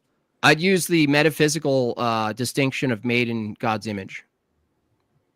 And And that what if that they and just if say they like no, like they're not the then I same would animals ask like us? then I would ask them what is their normative authority for interpretation, and if theirs doesn't match a 2,000-year-old normative authority, apostolic succession, they're ultimately admitting that they're just imagining this stuff up in their head and just crafting. By the way, Adam and Evan, I argue against these types of Christians all the time. Sure, and I'm not trying to say that you don't, but No, what I'm I'm trying just to saying, like, Sure. it's kind of a moot point, because if ultimately Christianity has to go back in time and adhere to something normative, Yeah. Easy and I would both agree that cohesion and the continuation of the Christian tradition in practice would be the only way you could actually keep it intact over time, which is why Sure. Easy pushed back on your pluralism. You thought self-correcting is good. From Easy and I, our position is that we actually do have a self-correcting system, because it's maintained over time, that veers actually less than your paradigm. Christianity, even if you say, bro, 50,000 denominations, right? People say that slogan, right? Even that is from your view, it's like self-correction would be arbitrary anyway. There's actually no reference point for what's correct and what's not. At least Christianity, even if I granted all the splintering that happened in modernity and all the heresies and all of these new propped up churches, I would argue that it still has a past to refer to that's normative. Sure. I Even guess if what you I'm trying to disagree get at with is, it. in practical terms, how do you resolve disputes between people that are using this exact same justification to make their point? And kind of turning back what you asked me in the Debate. beginning, like if you have a 50-50 split, I guess what is the rubric or the metric that's used to resolve the debate in practical terms? Well, I would debate, but I would also have no problem using force. That's why I think both of our paradigms, Evan, Adam, and JB and Easy, that ultimately force doctrine is the ultimate arbiter, correct? So are you guys Christian nationalists, just to clarify? Can you define what that means? Having a system of government, maybe particularly in the US, where there are laws in place and statutes in place that are meant to broadly enforce Christian values and adherence to the Christian religion and putting it above other religions? Is that basically what Evan described as the remnant of the Enlightenment movement? I mean, like codified into law. Yeah, we already have that, by the way. I mean, in very explicit terms, that gives You mean like yeah. Christianity is officially recognized by name as being the religion of the country, and that the laws are very directly referential towards Christian scripture and use that as a justification. No, I would. If you're arguing that the church is identical to the state, now you didn't say that, but I just want to make sure. Are you asking, is Christian nationalism the way you define it? The church and the state are the same entity? Or what I'm asking is the state using its monopoly of force to, I guess, make Christianity as prevalent as possible within the society that it governs. So, for example, would you punish homosexuality, not just ban or outlaw gay marriages, but actually punish homosexual sexual acts? I would start with shame. I would start with public shame, and I would start by removing that kind of behavior from the public sphere. Why wouldn't you use force? Why wouldn't you? Why wouldn't that you is use force? The force of the that state? is force. Removing. Why wouldn't you use the force of the state? Why wouldn't I, or would I? Yeah, why wouldn't you? I just said I would. I would say indecency. Perfect example, like gay pride parades. Wait. So to clarify, you would punish gay people through the state for exhibiting homosexual acts. Like if the state had evidence and knowledge that, for example, just two men had sex, you would punish them. I'm not sure I would skip to that. I feel like that's a further down the road. I would say, Evan. Why? Why wouldn't you skip to that? Why? Because the reason is, first, I would look at society that's public first. I would look at the public square first. I would look at the private last, right? I find it more effective, by the way, Evan, is once you influence public decency and customs from your worldview, in this case Christian, and that becomes the norm, you don't need all of the threat of force right away, because the people who want to do that stuff basically navigate away from that society. So first and foremost, Evan and Adam, I think it's more effective, just so you know, it's more effective. We've seen this through the Karunka thing, is that social shame actually is very effective in getting people in line with certain behaviors. Would you agree? Yeah, broadly speaking, I think that's true. So I would go for that first. If you had achieved the degree of social shame that's I guess maximized, would you then use a threat of the state? Like, let's say, for example, you've actually reduced homosexual behavior, but there's people who are still engaging it. Would you use, like, for example, the states to, let's say, imprison homosexuals? Or even investigate if there's suspicion that two people might be gay, like two dudes living together in an apartment. Would you want to surveil them? No, I would move to another phase, which is make living in that society, which would be already predominantly Christian, almost nearly impossible to continue. So is there eventually a phase in which the state does have moral authority to punish gay people and throw homosexuals in prisons? At some point? Yeah. I'm not actually sure. No, I'm not sure that would be required under my view. What is your hesitation in making as like definitive of a statement on that as you would in terms of social pressure? Like, let's say we've achieved all the social pressure you want, perfect conditions in a public setting, but people still engage in gay sex in like a private setting. How would you want the state to engage?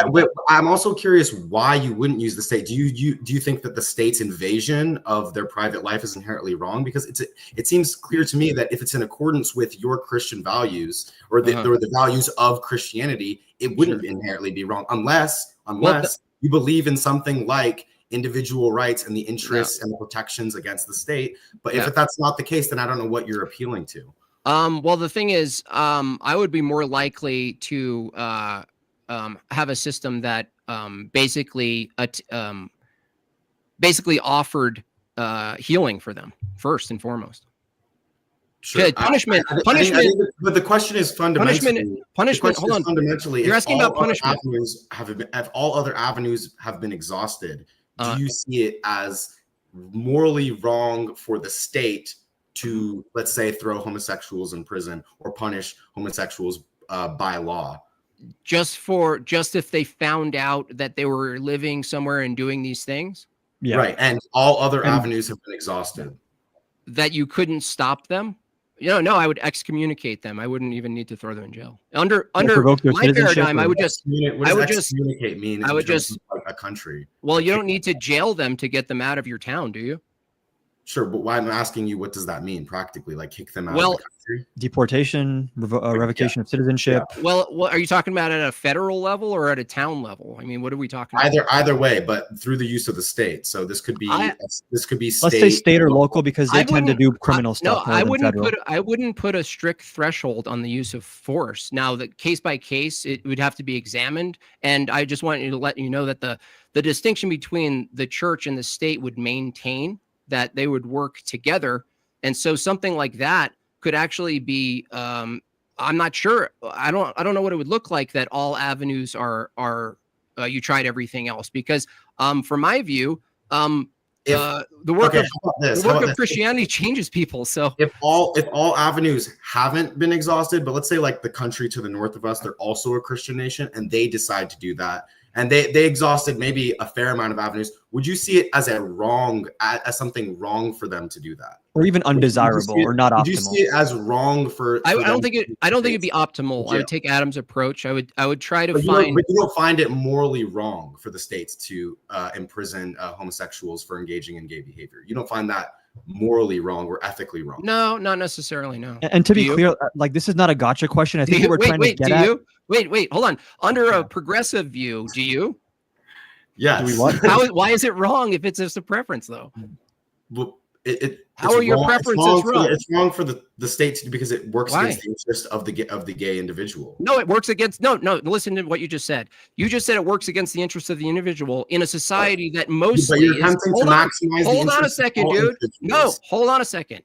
If you're appealing right now, you're appealing to the minority to make rules for the exception of the behaviors, right? You're trying to protect the exception of the behavior, and you're saying, well, it goes against these two dudes who are living in a Christian culture, right? Who are maintaining their behaviors, right? And you're saying, well, it would be wrong because it's violating X, Y, Z. And yet you don't see from your own perspective, by the way, not even mine, that are the gay couple in this instance causing disharmony, as Adam would call it? Are they causing disharmony among the all else held equal? It's probably amoral. Like it's not moral, immoral. I didn't ask that, Adam. Right, but no. What's causing disharmony here is the ideology of the society that is attempting to jail or punish gay people. No, it's opposite. It's the No, opposite. that is exactly what it is. You would No, it's want the opposite. What progressivism is attempting to do is rectify it in a way It's to appeal to the minority. that maximizes the interests of all. It doesn't maximize the interests of Christianity, dude. How does that It maximizes the interests without being a detriment to the. How does that common maximize interest. Christian interests? Yeah, And common. hold on. interest. How And does and dude. creating a society? Evan, can I add real quick? How does it maximize the interest of Christian people? You would acknowledge that a society that is just, I would say, like accepting of gay people is a more harmonious society than a society that is 99% Christian. I don't appeal to harmony, bro. That's a feeling. I know, but you're questioning our worldview. Yeah, you can't define harmony, bro. But I'm saying what would be the most harmonious. You can't even measure what harmony is. Simply be a way. You can't tell me even how to measure harmony. It's a fancy word. You don't even know what removing you're saying. social, cultural, political, and economic obstacles such that you're maximizing synergy within society and people's roles in society. What did I say in my opening? Platitudes upon platitudes, bumper stickers, multiplying, feeling good. You guys can't give me one metric for what's harmony and what's not. Can you? Adam, let me add real quick. Just so you guys understand. Being gay itself, it's not something that you're born with, okay? And even if you wanted to take the naturalistic approach, we can get into that. But being gay itself, the way we would see it is the same way as when someone watches porn or when incest is occurring, right, between a dad and a daughter. It's a desire. It's a perversion of the flesh. It's something that they can control. And even if you were to say, hey, I believe incest is wrong and we should punish that, I would ask you why. You would say, well, it's because they're acting on something that even if they are intrinsically born with that they want to act on it, we would still set duties in place to remove that from society as a norm, correct? In order to remove like what? Pedophilia? So like incest, like would you guys allow like a 45-year-old dad with a 19-year-old daughter? Because you would have exploitative there would be exploitative. How about posthumous sex with a corpse if there was consent? How about posthumous sex with a corpse if the grandma Mildred signed a waiver and said, after I'm dead, people can pay to have harmless sex with my body? Do you jail the company that starts that? Yes or no? Going back to what you said, I think there'd be a lot more social pressure and the legal question would you have to iron out like force? Would you use force to stop legally? I think that profit seeking can be predatory, and in that sense, it would be predatory. No. If they consented, it's not predatory, dude. But people who have a stable. How is consent predatory? How is consent predatory? People consent to predatory things all the time. Like, for example, how is it Grandma Mildred who says, guys, when I'm dead, predatory because based on whatever the profit-seeking company does in order to fine, it's free. It's free now. It's free now. Because what it would do is it's free now. Did you hear me? 50% off. It's free now. With the profit. I just said it's free. Forget profit. It's free. Grandma says, I am signing this waiver. People can have sex with my body after I'm dead, free. In a vacuous sense, would you let? Yeah. So you have in a vacuum. Got you. So a society of progressives like you two find it that you're arguing today that it's a better society so long as nobody was harmed and nobody was I've said in the beginning that I don't put hedonism as the end goal. I don't think hedonism in and of itself I didn't ask for an end thing. goal, dude. I asked if it's permitted and would you use force to stop people from having sex with Grandma Mildred? Well, in terms of force, that's always going to be an empirical question. Like we would say that like lying is wrong, but we don't necessarily want to use the state to prevent people from lying all the time unless or having sex with Grandma Mildred contract or like cheating is wrong, but we don't necessarily enforce that. Is it wrong to have sex with Grandma Mildred? I think that there's something psychological. Definitely indicative of some serious psychological issue. I'll say that much. What's wrong with that? If you associate your sexual, I thought you guys want to be inclusive, right, Adam? You don't include psychologically. We want to make sure people are psychologically healthy, and I don't think being attracted to corpses is psychologically healthy. They have preferences, and those preferences can be shaped by their environment, which is why we want to create an environment that does not create those. Let me push back on that, Adam. Real quick, you did say that being gay is amoral, correct? Engaging in gay sex, I said, is amoral. There's no amoral. So it's not within the purview of morality, right? In a vacuum, yeah. It's within the purview. It's just not. I'm sure you could add things to the hypothetical that would. Yeah. No, but I'll put it this way, right? So like if I'm amoral about like this headphone case right here, I'm amoral about it. What I'm saying is that there's no moral judgment that we ought to make about this one case. So therefore, if you guys were to take a default position saying that there's this thing isn't moral or immoral or whatever, and I have a view that it is immoral, all I have to do is take a moral position to already outweigh your amoral position. So if I say I don't want to give this headphone case a set of rights, you would really have no contention because it's amoral. It's outside of the purview of morality. What do you mean outweigh? Because the initial question is about the use of force. Now you're talking about removing rights, which is another variable. No, because what I'm saying, this is important. Gay Grandma's sex, a dead object. Grandma's a dead object. Because you're saying, wait, gay sex in and of itself is amoral. Now you're asking the question: is it immoral for me to take away the rights of gay people? Of course, we find that immoral. That's a totally different question and an entirely separate variable. What I'm showing you is that you're taking an amoral position, and then you're letting this amoral position disrupt the flow of society. Right. How would two gay people having sex in private disrupt society? Gay people how would a 45-year-old dad with a 19-year-old daughter disrupt the flow of society? The disruption is our society having an ideology that is predicated on caring about stuff like that. Also, do you think that the impact on society is equal between a gay consenting couple and like an old dad and his young daughter, that they're all else held equal, that these are having the exact same types of impact on society? Yeah. Would you say that foundationally, it all comes to perversion of the flesh. So the only justification you guys can give us is that it just feels good as to why one ought to be gay. And degenerative too. It degenerates against a fabric, right? So incest produces degenerative. It's degenerative. It not only perverts, like Easy said, what you're doing. Degenerative means like in this case, it could be biological. You could say it degenerates. It's actually biological degeneration to procreate with your own family, but it also perverts, right? And so, but also Adam said, hold on a second. Adam also said sex between men.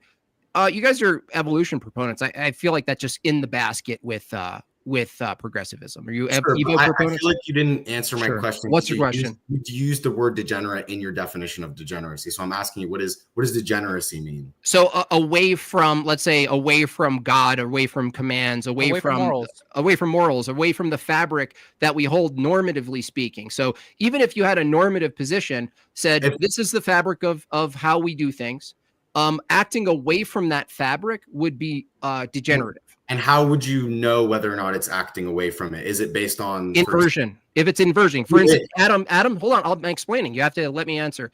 Adam said, two guys having sex. That's actually inversion and degenerative. Why? Because you have to lie about what sex is to even say the term two dudes having sex. Can you define what inversion means? What do you, sorry, you're flipping something has. Okay, you're flipping something that has a positive established definition, and you're selling a counterfeit of the definition. Sex cannot. You're selling it. Yeah, you're selling that men can have sex. They can't have sex. You think that? Are you saying, like, specifically speaking, you wouldn't call it sex? It's a perversion to call it sex. Are you saying that sex is necessarily defined? You can call it like fun time or something. I don't know what the point is. You're trying to make sex. Sex. Define sex. Define sex, please. The act. Honestly, I don't know what a clear definition would be. What's the defined? It would have to do something with satisfying sexual reproductive organs and you have some sort of, I guess, rudimentary flesh desire, and it would be doing that with a consenting adult. What about an object? I don't know. I guess that it may be masturbation. I feel like, but, I mean, that's masturbation. So is masturbation sex or is it masturbation? It's masturbation. Okay, so is sodomy between a man and a man mutual masturbation or sex? Why does it matter which of those it is? He asked about degenerative, right? It would be sex. I'm curious as to what you. Okay, so can I have sex with a Nintendo cartridge? I guess. Okay, great. Honestly, colloquially though, I would say why are you fucking? No. If you can have sex, biological, like you're speaking, if you can have sex with a Nintendo cartridge, then you should be able to teach kids in sexual education that that's sex. Are you willing to teach kids that putting their dick in a Nintendo set is sex? Yes or no? I Bite feel the as though bullet. sex would require more than one person to be Bite involved the in the bullet. acts, and that'd be the distinction between masturbation and sex. Right. Well, no, Just, no, just no, on that no, note, Adam, guys, just really quickly. We are going to read out some super chats, and then I just want to keep this going because I think this is good. And by the way, guys, sign up to Jimbob's gaming channel. Jimbob has a gaming channel that you guys. I hope the Nintendo cartridge thing was a hypothetical because. Well, no, Adam. There are people called object sexuals. You know this, right? Sure, Yeah. it makes sense, I guess. Yeah. Yeah, that's a protected class. They have rights too, right? Let them fuck the bridge. Yeah, so we're just going to read out a few super chats, guys, then I'm going to keep this going. So, Zorchid for $5 says, Evan, is it possible for more progressive choice to be the worst? For the more progressive choice to be the worst choice? Within the given context or the given time of a particular society, I would say yes. I think at one point it was considered the progressive position to advocate eugenics, and so, but that's I would say that's one of the great things about progressivism is we've adapted in accordance with recognizing that humans are actually more adaptable to their environments, and the best way to resolve for things like poverty isn't to do eugenics against poor people. It's to actually create conditions that enable them to get out of their circumstance. But don't you agree? Don't you think it's a good path to take to, if someone's living a life and they are just absolutely at their worst and society, their entire experience is terrible. You're saying, well, yeah, eugenesis is, take yourself out. It would be totally moral from your view, right? Or amoral from Adam's view, right? Again, it would. I think this is sort of more reliant on whatever their psychological health is going to be. Like, for example, yeah. And also it really depends on what the implementation of allowing these things really looks like in society. Okay. If allowing means like social encouragement, yeah, that's going to be fundamentally different than like the state allowing. That's going to be fundamentally. I understand. I'm just asking more of a principled question, Evan. The reason I ask that is people say people in horrible situations with pain or agony or even depression, maybe you would give them the allowance to make it legal to off themselves in some sort of fun, controlled way, like those weird delete pods in Switzerland. Now, if it's the case that you justify offing oneself based on torment and the elimination of torment, it's weird that you guys switch that up for the Troons people, because you say society has to change. If you were consistent, you'd say the people who are living a life and their identity is so incompatible with the society they're living in. Wouldn't there be nothing wrong with them self-deleting if it ends their suffering from your own view? Isn't that the consistent position? I think ideally you'd want to end the suffering by changing like the way that they engage with society. So if someone has mental health issues that are making them want to get in one of those pods, I would say there's probably a lot more options society can exhaust in addressing that than just saying, yeah, go ahead and kill yourself. But there wouldn't be anything wrong with it. I didn't say like whether or not there might be other options. I'm saying from your view, you might put that on the menu, right? It may be wrong. If someone has like a terminal illness or something, then yeah, again, it depends a lot on. No, a trans person who's like, I can't. It's wrong insofar as it reflects a societal ill.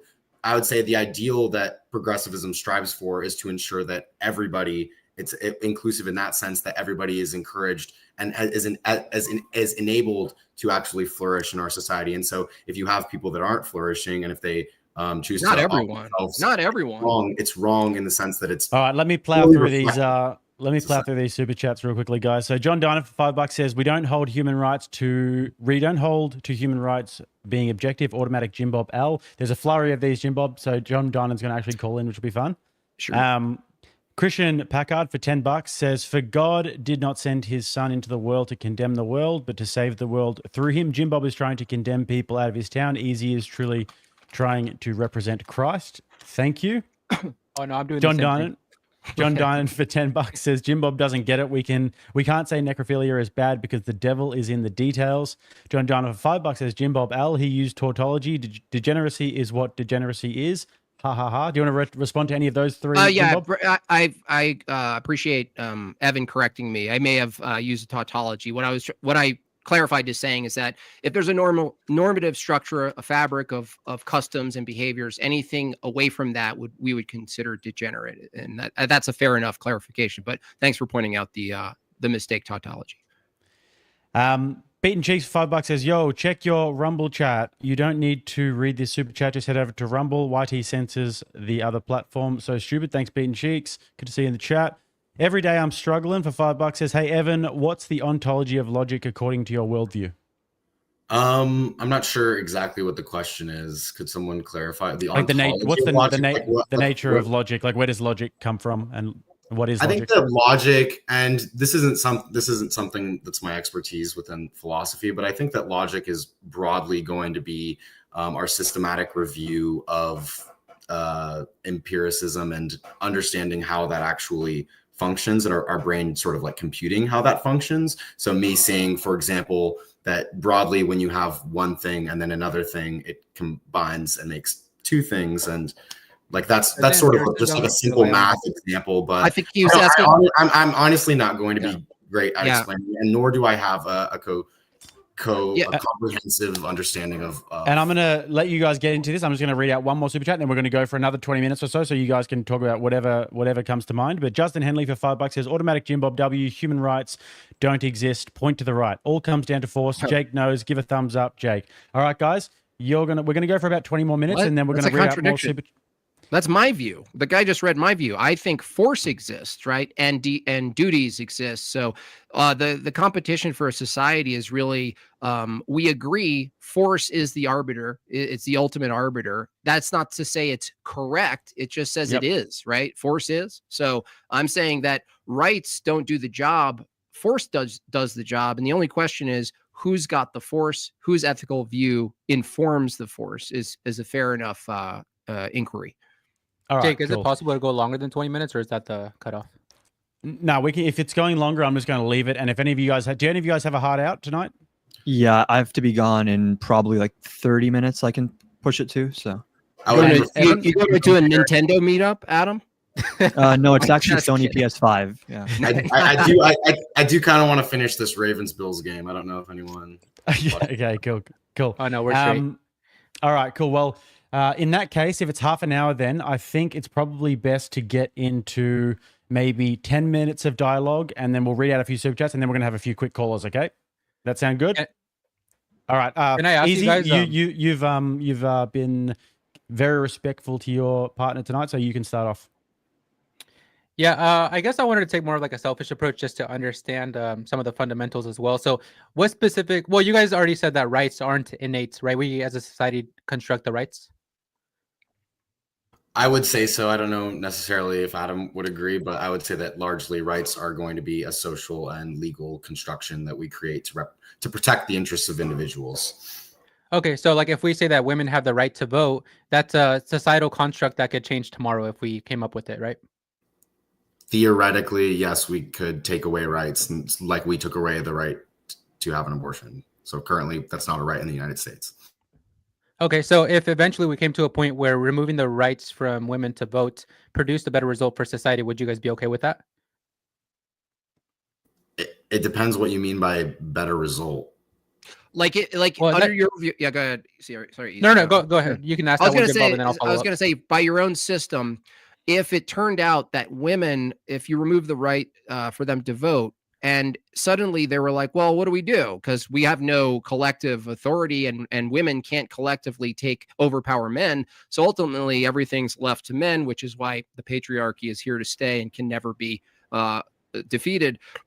Easy's asking a question. If women were the voting mechanism was removed from women and it actually led them back to being at home, producing children, taking care of children, and raising good people for society, multiplying society in a productive way. If it was the case that the outcomes from women not voting, but rather focusing on the family and producing great people, if that were the case, if you just granted it, you guys, you'd be totally fine in the outcome. It would have nothing to do with. I think the exclusionary nature of what you're suggesting would be, by definition, putting up socio-political roadblocks towards women behaving in society in accordance with the maximum aperture of freedom to carry out. Yeah, but Adam, but the problem is, when you point to exclusionary, how is it not exclusionary? I know, but why is it exclusionary if they have to rely wholly on the collection of men to protect their rights? That's exclusionary. Are you assuming that all these women now just don't want the right to vote either, and they're like, we're willingly going to vote it away? No, you missed what I said. You're arguing against exclusionary. You want inclusionary. How is it fair? I got you. But how is it fair that the state force is primarily and wholly dependent on males, not women? Isn't that a disparity under your view and not harmony? Are you talking about there being like more men than women in the military? What do you mean by that? No, I'm saying that women get the right to vote away the men's right. So like, for example, men are obligated to sign up for the draft, and women are the ones that are actively able to vote against or for that. So they get to decide if a man has to die in war for them or not. But they can't collectively defend their own rights. So that's the point. Is I'm Adam. You're actually. That's why I argue. I haven't fully fleshed out. Maybe you guys, the progressives, can help me with my own argument. Is if you advocate for rights, but you advocate for equality, it's a performative contradiction because you need men wholly, collectively, the force applicator for protecting women's rights, also men's rights, but. Specifically, women could never use force collectively and take over and change rights, right? So Evan said, oh crap, we had the right to abortion and now it's gone. So it's not innate, it's not inherent. But how did you do that? Well, with the threat of force, right? That's the threat. Another way of putting it, Adam and Evan, I want your take on this. Would you agree that a man voting is the act of forfeiting his attempt to collectivize force against the government? He's actually trading a vote instead of rising up. Is that fair? I'll grant that. For what are you trying to get to? Instead of the man taking action into his own hands and attacking. Easy said. Instead of taking it into his own hands and getting people and going, we're going to rise up and start this counter militia or whatever.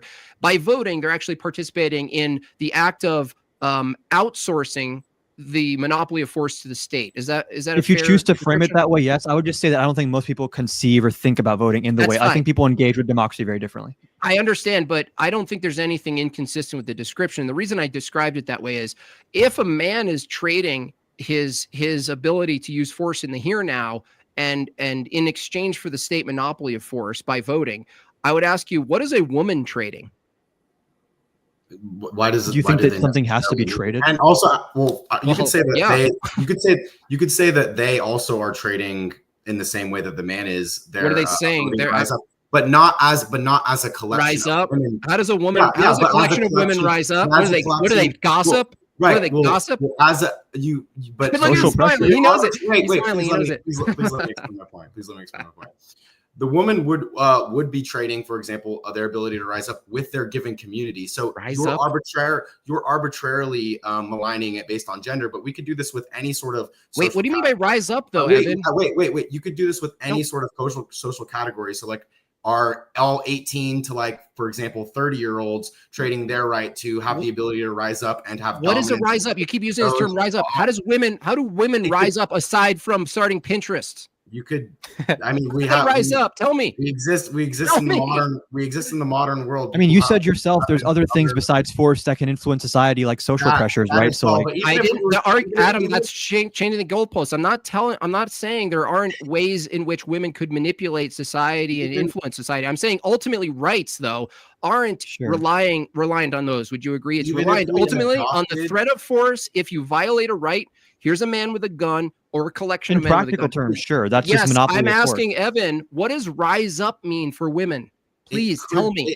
In terms of if you want to say in the most rigid explanation, which is literally the rise up and threat of violence, that can women violence, not necessarily as women as a collective from men, because we can acknowledge their men, broadly speaking, are going to be physically stronger than them.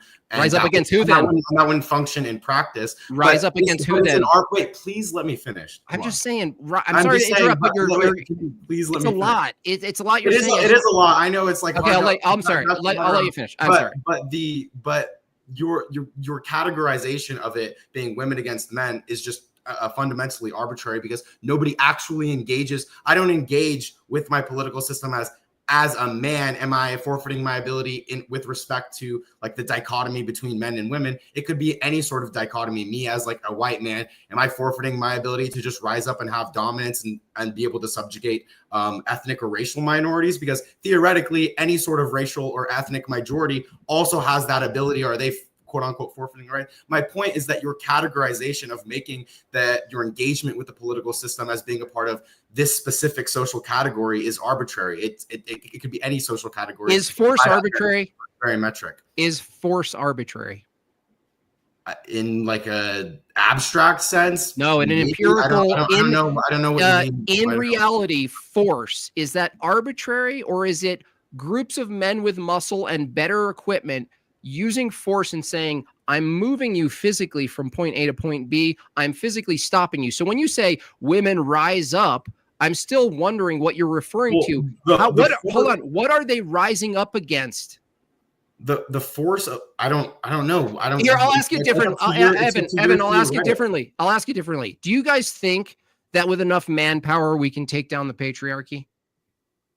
I don't know what that means. Do you want to take down the patriarchy or not?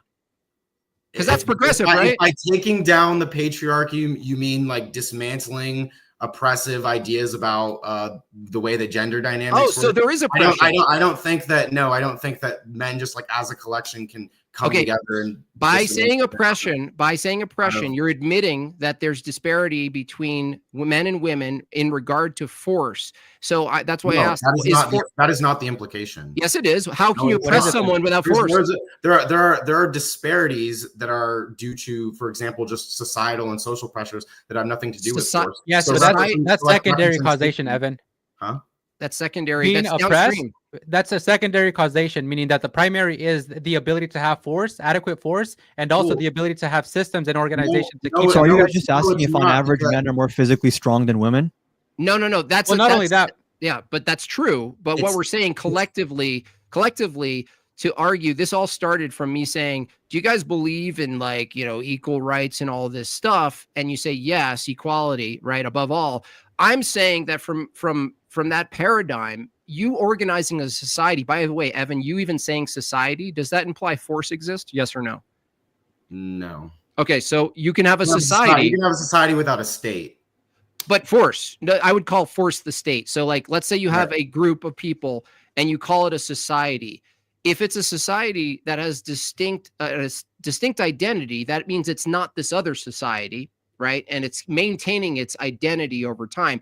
If there are societies with laws and order, which we all agree is good, right? Just generally speaking, not even morally good, just it's pragmatic. We agree with the state. And I'm saying that the egalitarian fantasy has a performative contradiction because of what me and Easy are saying here is that an ordered society, it presupposes and requires a disparate allocation and use of force between men and women. So you can't have an equal society. Why? Because a society requires maintenance, force, threat of force, and you guys should just concede this. This is like such a weird implication because you're attempting to suggest that, and this is even something we can acknowledge that there's going to be even disparate abilities to enact force between men, right?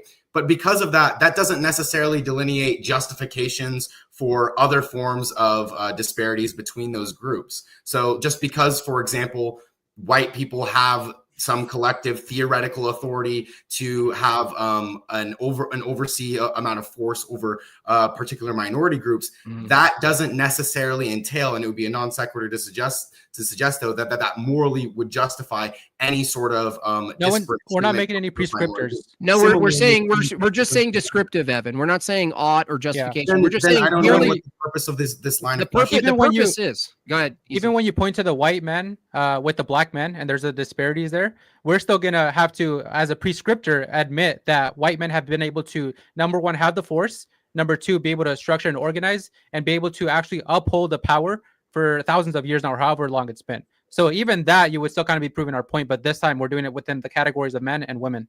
And what we're saying, Evan, is that ultimately, if you say something good should be corrected, right, and you say it should be corrected through policy, right, are you not also saying we need adequate force to uphold the policy that we determine is just? Yeah. Okay, I mean, so not everything is corrected through policy. Just bite the bullet for both of you. Descriptively, it's the case. There's no reason. It's not controversial. You're not going to get attacked by, maybe you'll get attacked by leftists.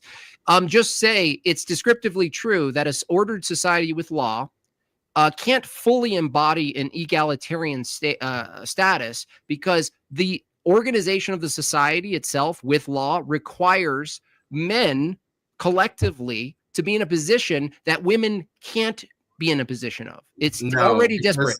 Because that's a misunderstanding or a diagnosis of what egalitarianism egalitarianism is, because it's not a there's nothing about egalitarianism that necessarily suggests there can't be a disparate ability to enforce things based on different Can I put it in a way that you guys would understand it better?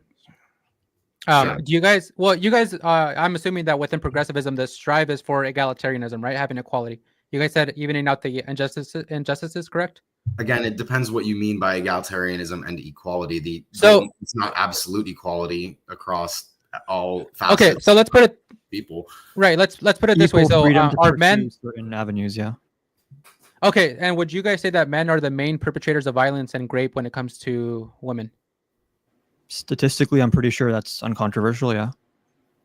What Okay. if the woman? And What if the it's- woman's a man? Gotcha. Go ahead. But okay, so then my question would be, why don't the women just defend themselves? Like, if I wanted to go and grape John Jones, would I be able to do so, or would he kill me with his bare hands?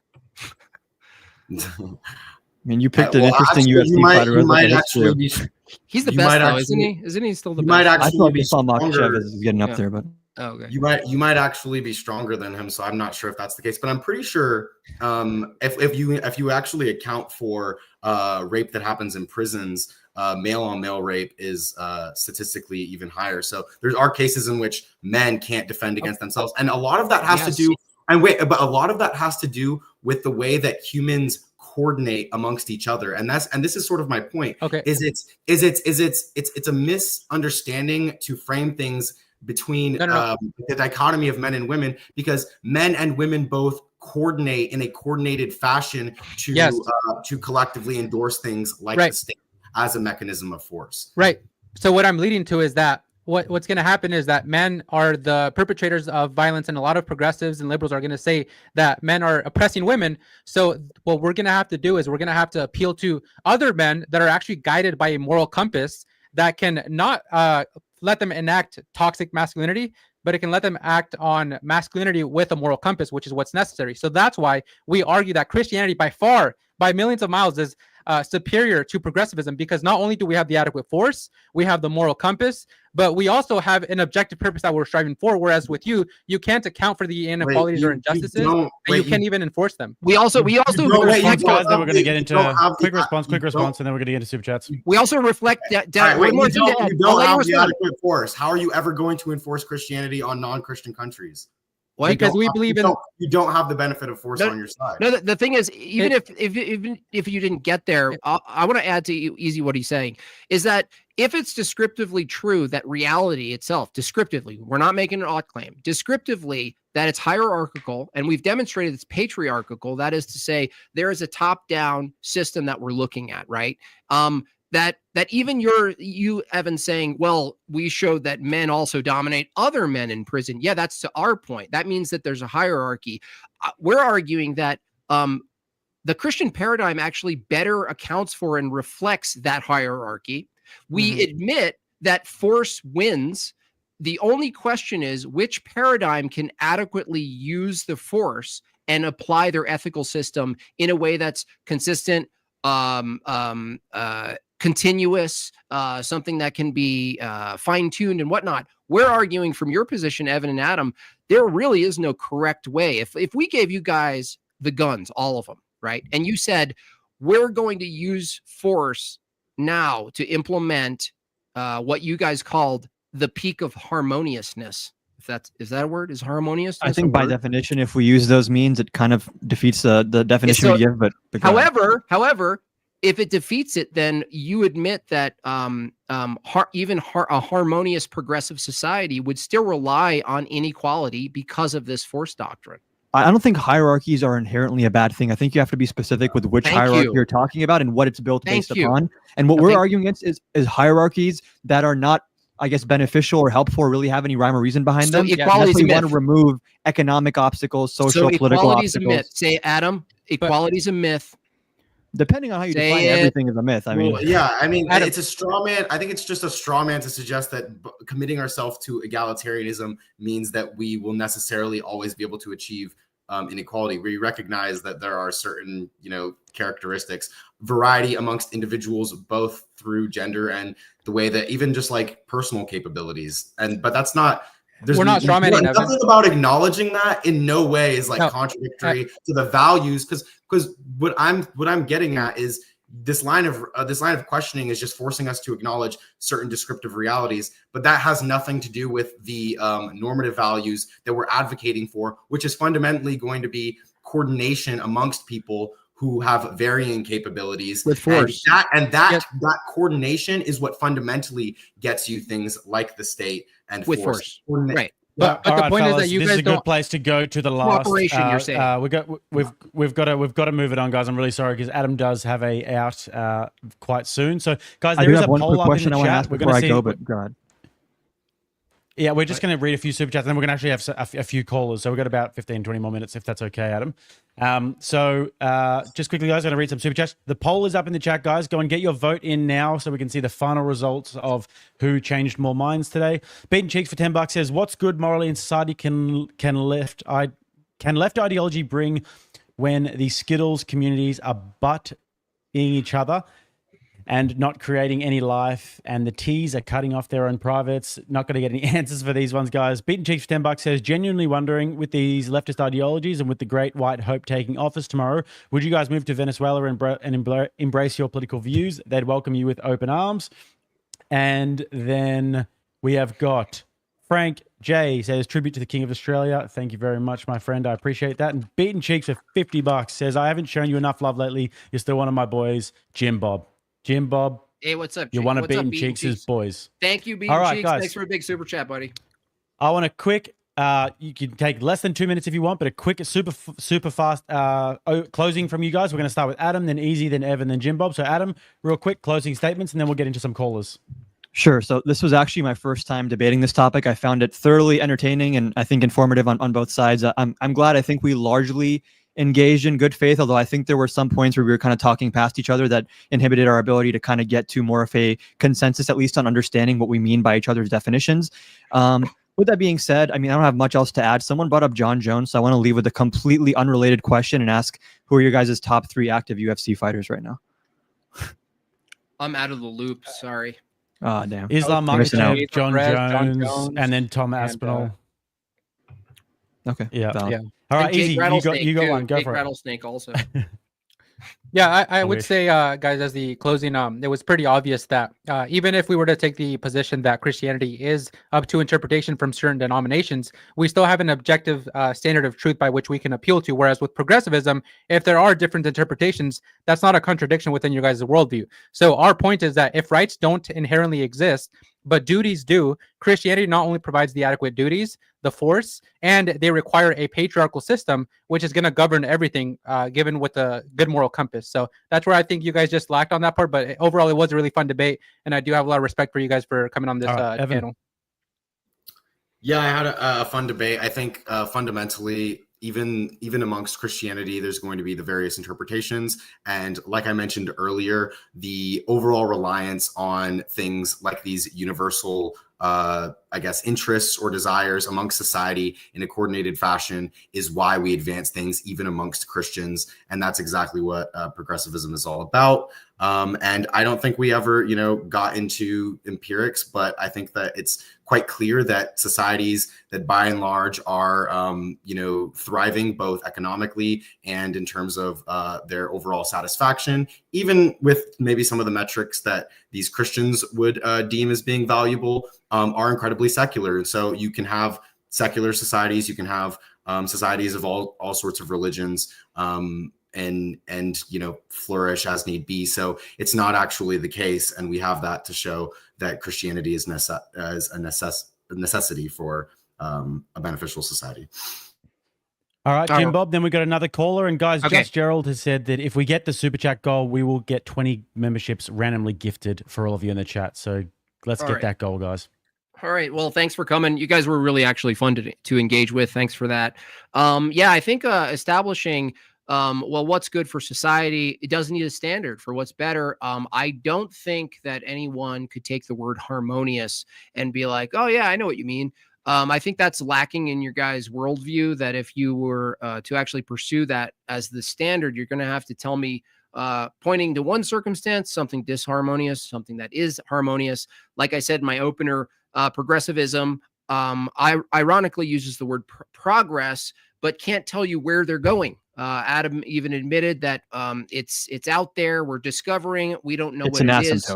It's there. It's an asymptote. It's 99.99999. It's not yet at the one. I told him he doesn't even have the one. At least with a one, you can point to it. Are we almost there? I'm saying, Adam, you don't have a there. It's utopia. The definition of it is nowhere. That's what progressivism is. Nowhere. I think we've established that in regards to cohesion, Christianity wins. In regards to duties that ultimately need to supersede rights and entitlements, Christianity wins. Family-oriented reproduction, progressivism allows for reproductive dead ends for no reason, just because it's inclusive. Christianity, because of its bigotry and ability to remove what's not cohesive, I think is more successful than progressivism.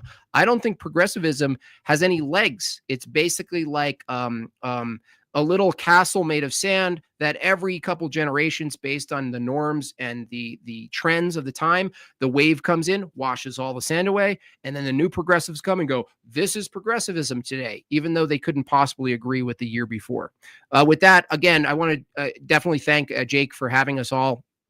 I thought this was a fruitful debate, not just because we're debating progressives, but you guys were actually really good sports and you're able to at least communicate with us. And so thanks for coming.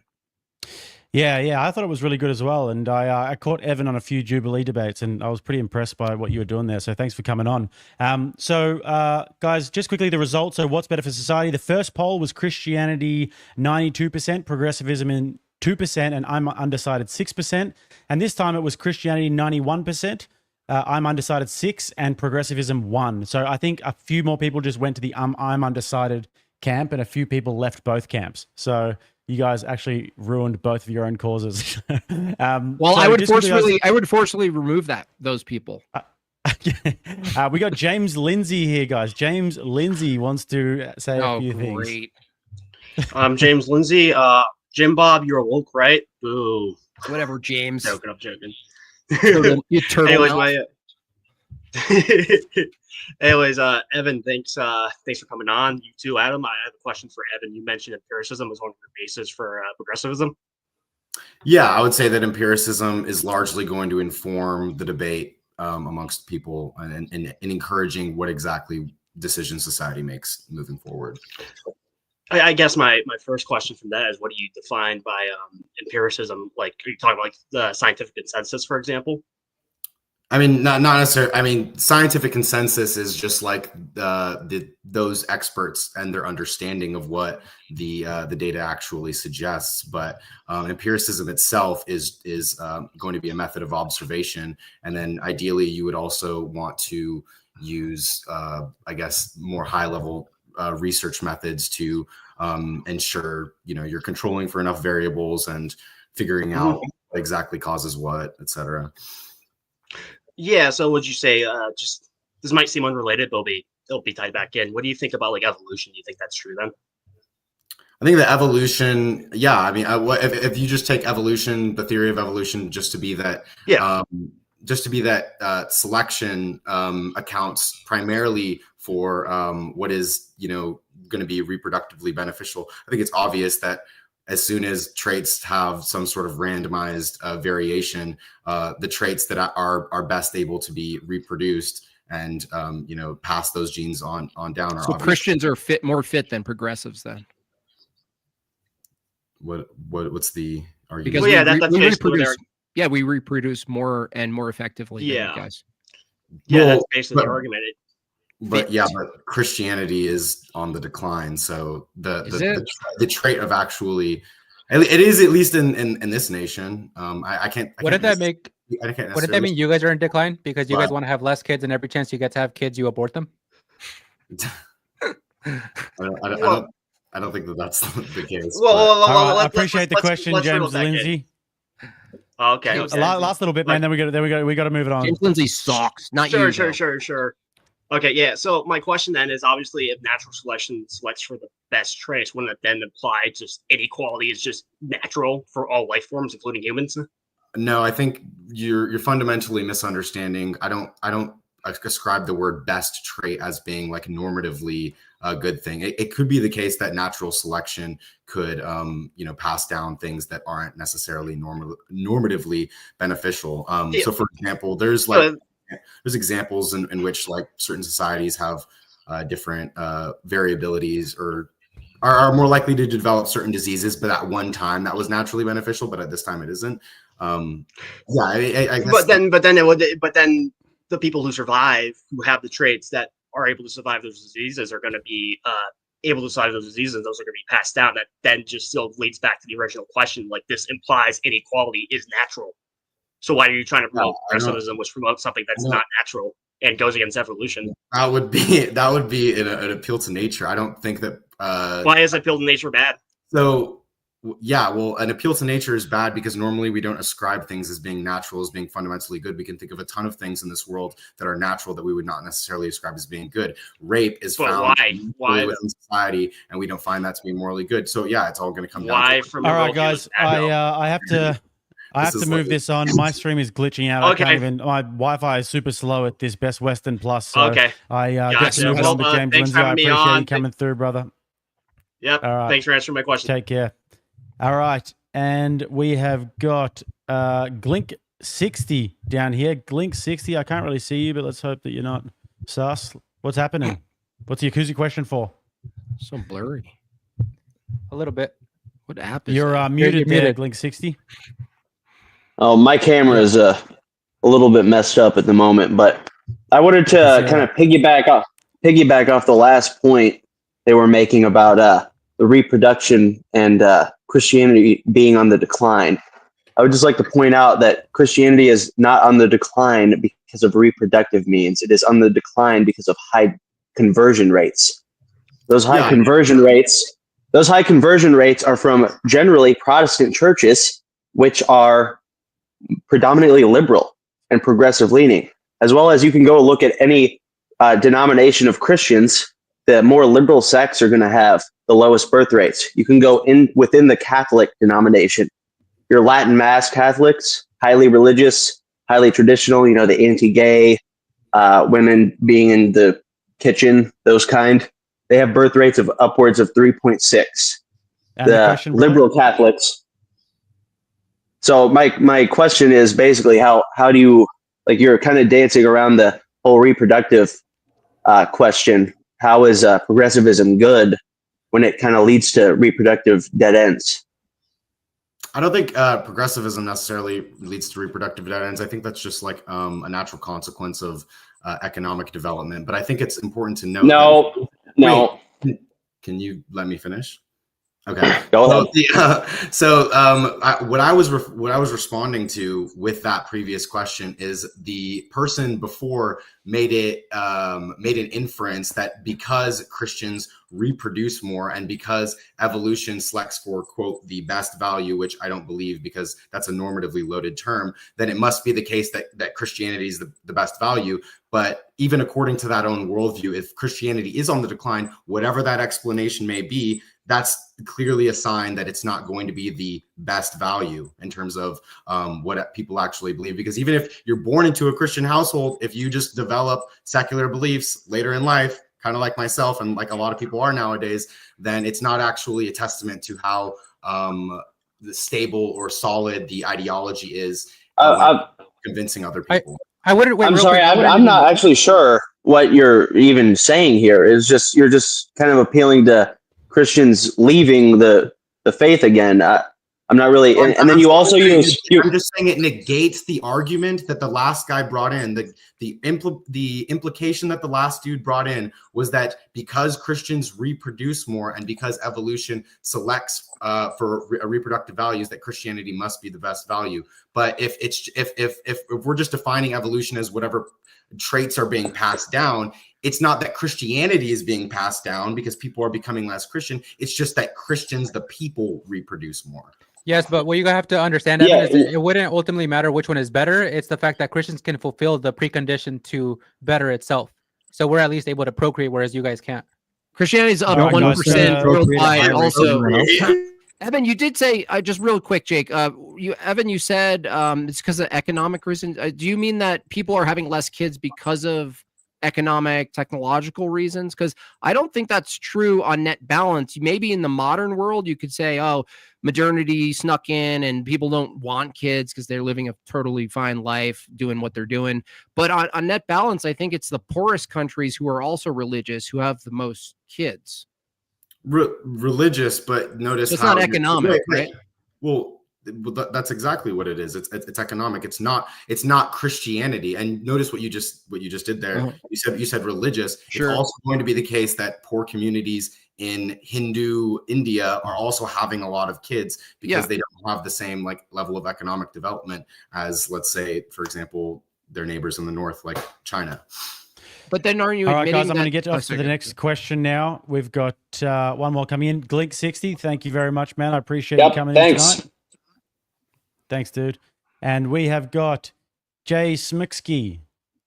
Well, if you unmute yourself, bro, what is your question and who is it for? All right, brother. Well, I'll correct you for my name. My name is Jay Smoke, but I understand that mess up. I got a question for Jimbob. So, do you think the rampant trans ideology and gay shit going on is a threat to Christianity? No, because I would hold a very strict view of Christianity from an Orthodox position. It's not a threat to Orthodox Christianity. However, it's a threat to Western society because what's happening is progressive, quote, lowercase Christianity is adopting homosexuality as some sort of like be nice Christianity, include all of them, give them their rainbow vestments. I think it's a threat more to societal norms than it is to Christianity. Christianity cannot fall. The gates of hell will not prevail. I was just asking because I like all the churches around me. They just always preach that acceptance stuff. Like a lot of gay people going to my churches. I don't fuck with it. Yeah, that's enlightenment bullshit. Yep. All right. Well, that's cool. all I Thanks, really Jay had. Smoke. Appreciate it, brother. All right. And you take care. You. All right, guys. fellas. I do gotta hop been a off now, good, by the way, productive but- debate. Yeah, man. All good. We are all finished up. So I just want to say thanks Adam again and for Evan, everyone for coming on. And are you you guys guys in are always California? welcome back on the channel. I am. I'm in Michigan. Oh, okay. Cool. Adam, top 3 UFC fighters before you go. Who are they? Active Yeah. or all time? Ilya Topuria, Islam Makhachev, and either Pereira or Aspinall, one of those two. Pereira, Aspinall, Jones. Yeah, that's a good shout. All right, fellas. Yeah. I appreciate you all. I'm going to let you all go now, and we'll do this again at some point, I'm sure, even if it's a different panel. Jake, I have a question. You can stay on then, Jimbob. Am I staying? If I dual stream, I'm dual streaming. If you stop your stream, I'm just going to drop you because I know Adam and Evan, you guys want to head off. Sorry, I'm going to drop you guys Thanks, now, Adam. but I appreciate that. Yeah, so does that mine continue automatically, or do you have to start a new one to like do a little chat with my chat? Do you know? I am not sure. Okay, well, I guess we'll find out. I'm not too sure. Yeah. How'd you guys find it? I thought it was great. I actually thought they were way more easy to engage with than I was predicting. I thought, for the most part, what you see TikTok and everywhere else, it's just unbearable. So I thought they received easy and my aggression perfectly fine. Like I actually think that was a fun debate.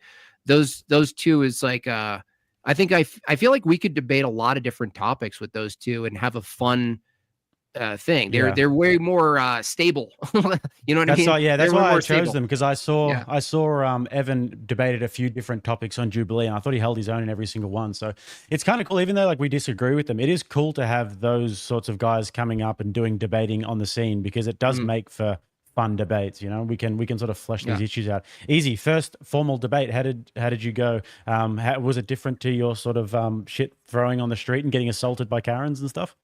No, yeah, it was great. I think we had Jimbob and me were preparing before, so we had so many different angles that we could have taken. That the only thing I wish is it was like 4 hours long, because we did have so many topics that we could go over. But it was fun. They were good faith, and I have respect for people like that come on these kind of channels. And unlike people like Dean and Parker, they run away. So I respect people like that. Yeah, and they weren't emotional. Dean and Parker, a lot of these younger guys are so emotional. Yeah. These guys are like, they laughed at some of my what would otherwise be inappropriate jokes, even. Like, you know, that's good news. Yeah. No, I liked it. I thought it was pretty fun. And we'll try and do another team up. But yeah, thanks, boys. I appreciate you coming on. Thank you, Jake. Thanks so much for having me, Jake. And see you guys Jimbob. later. Thanks. Easy. We'll talk in a bit, okay? Yeah. Cool. All right, later. All right.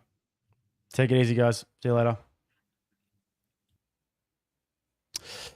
All righty, guys. Another week of debates down. I don't have one lined up for next week just yet, but we do have a few options in there. There's a few things that are sort of on the burner that we're going to see if we can get done. I'm traveling for the next few days, going to be in Miami for a little bit, and then going to West Virginia to do Tim Pool's show in a few days, which will be a bit of fun, and then off to Michigan. So going to try and get some things going, guys. I appreciate all the support tonight. Really, really appreciate it. Got a few more super chats in here to read. Joe Clark for $5 says Christianity is up worldwide 1.08%. Worldwide for 24. I didn't even know that. I have to check that out. And Jonathan Dinan said $5, aka James Lindsay. Jimbob ran from James Lindsay. L. John, you've been given Jimbob L's all night, my brother. All right, guys. Well, that's about all I've got for you tonight. Until the next one, I will see you guys later. And till next time, it's Jake, Rattlesnake TV, keeping you armed and dangerous.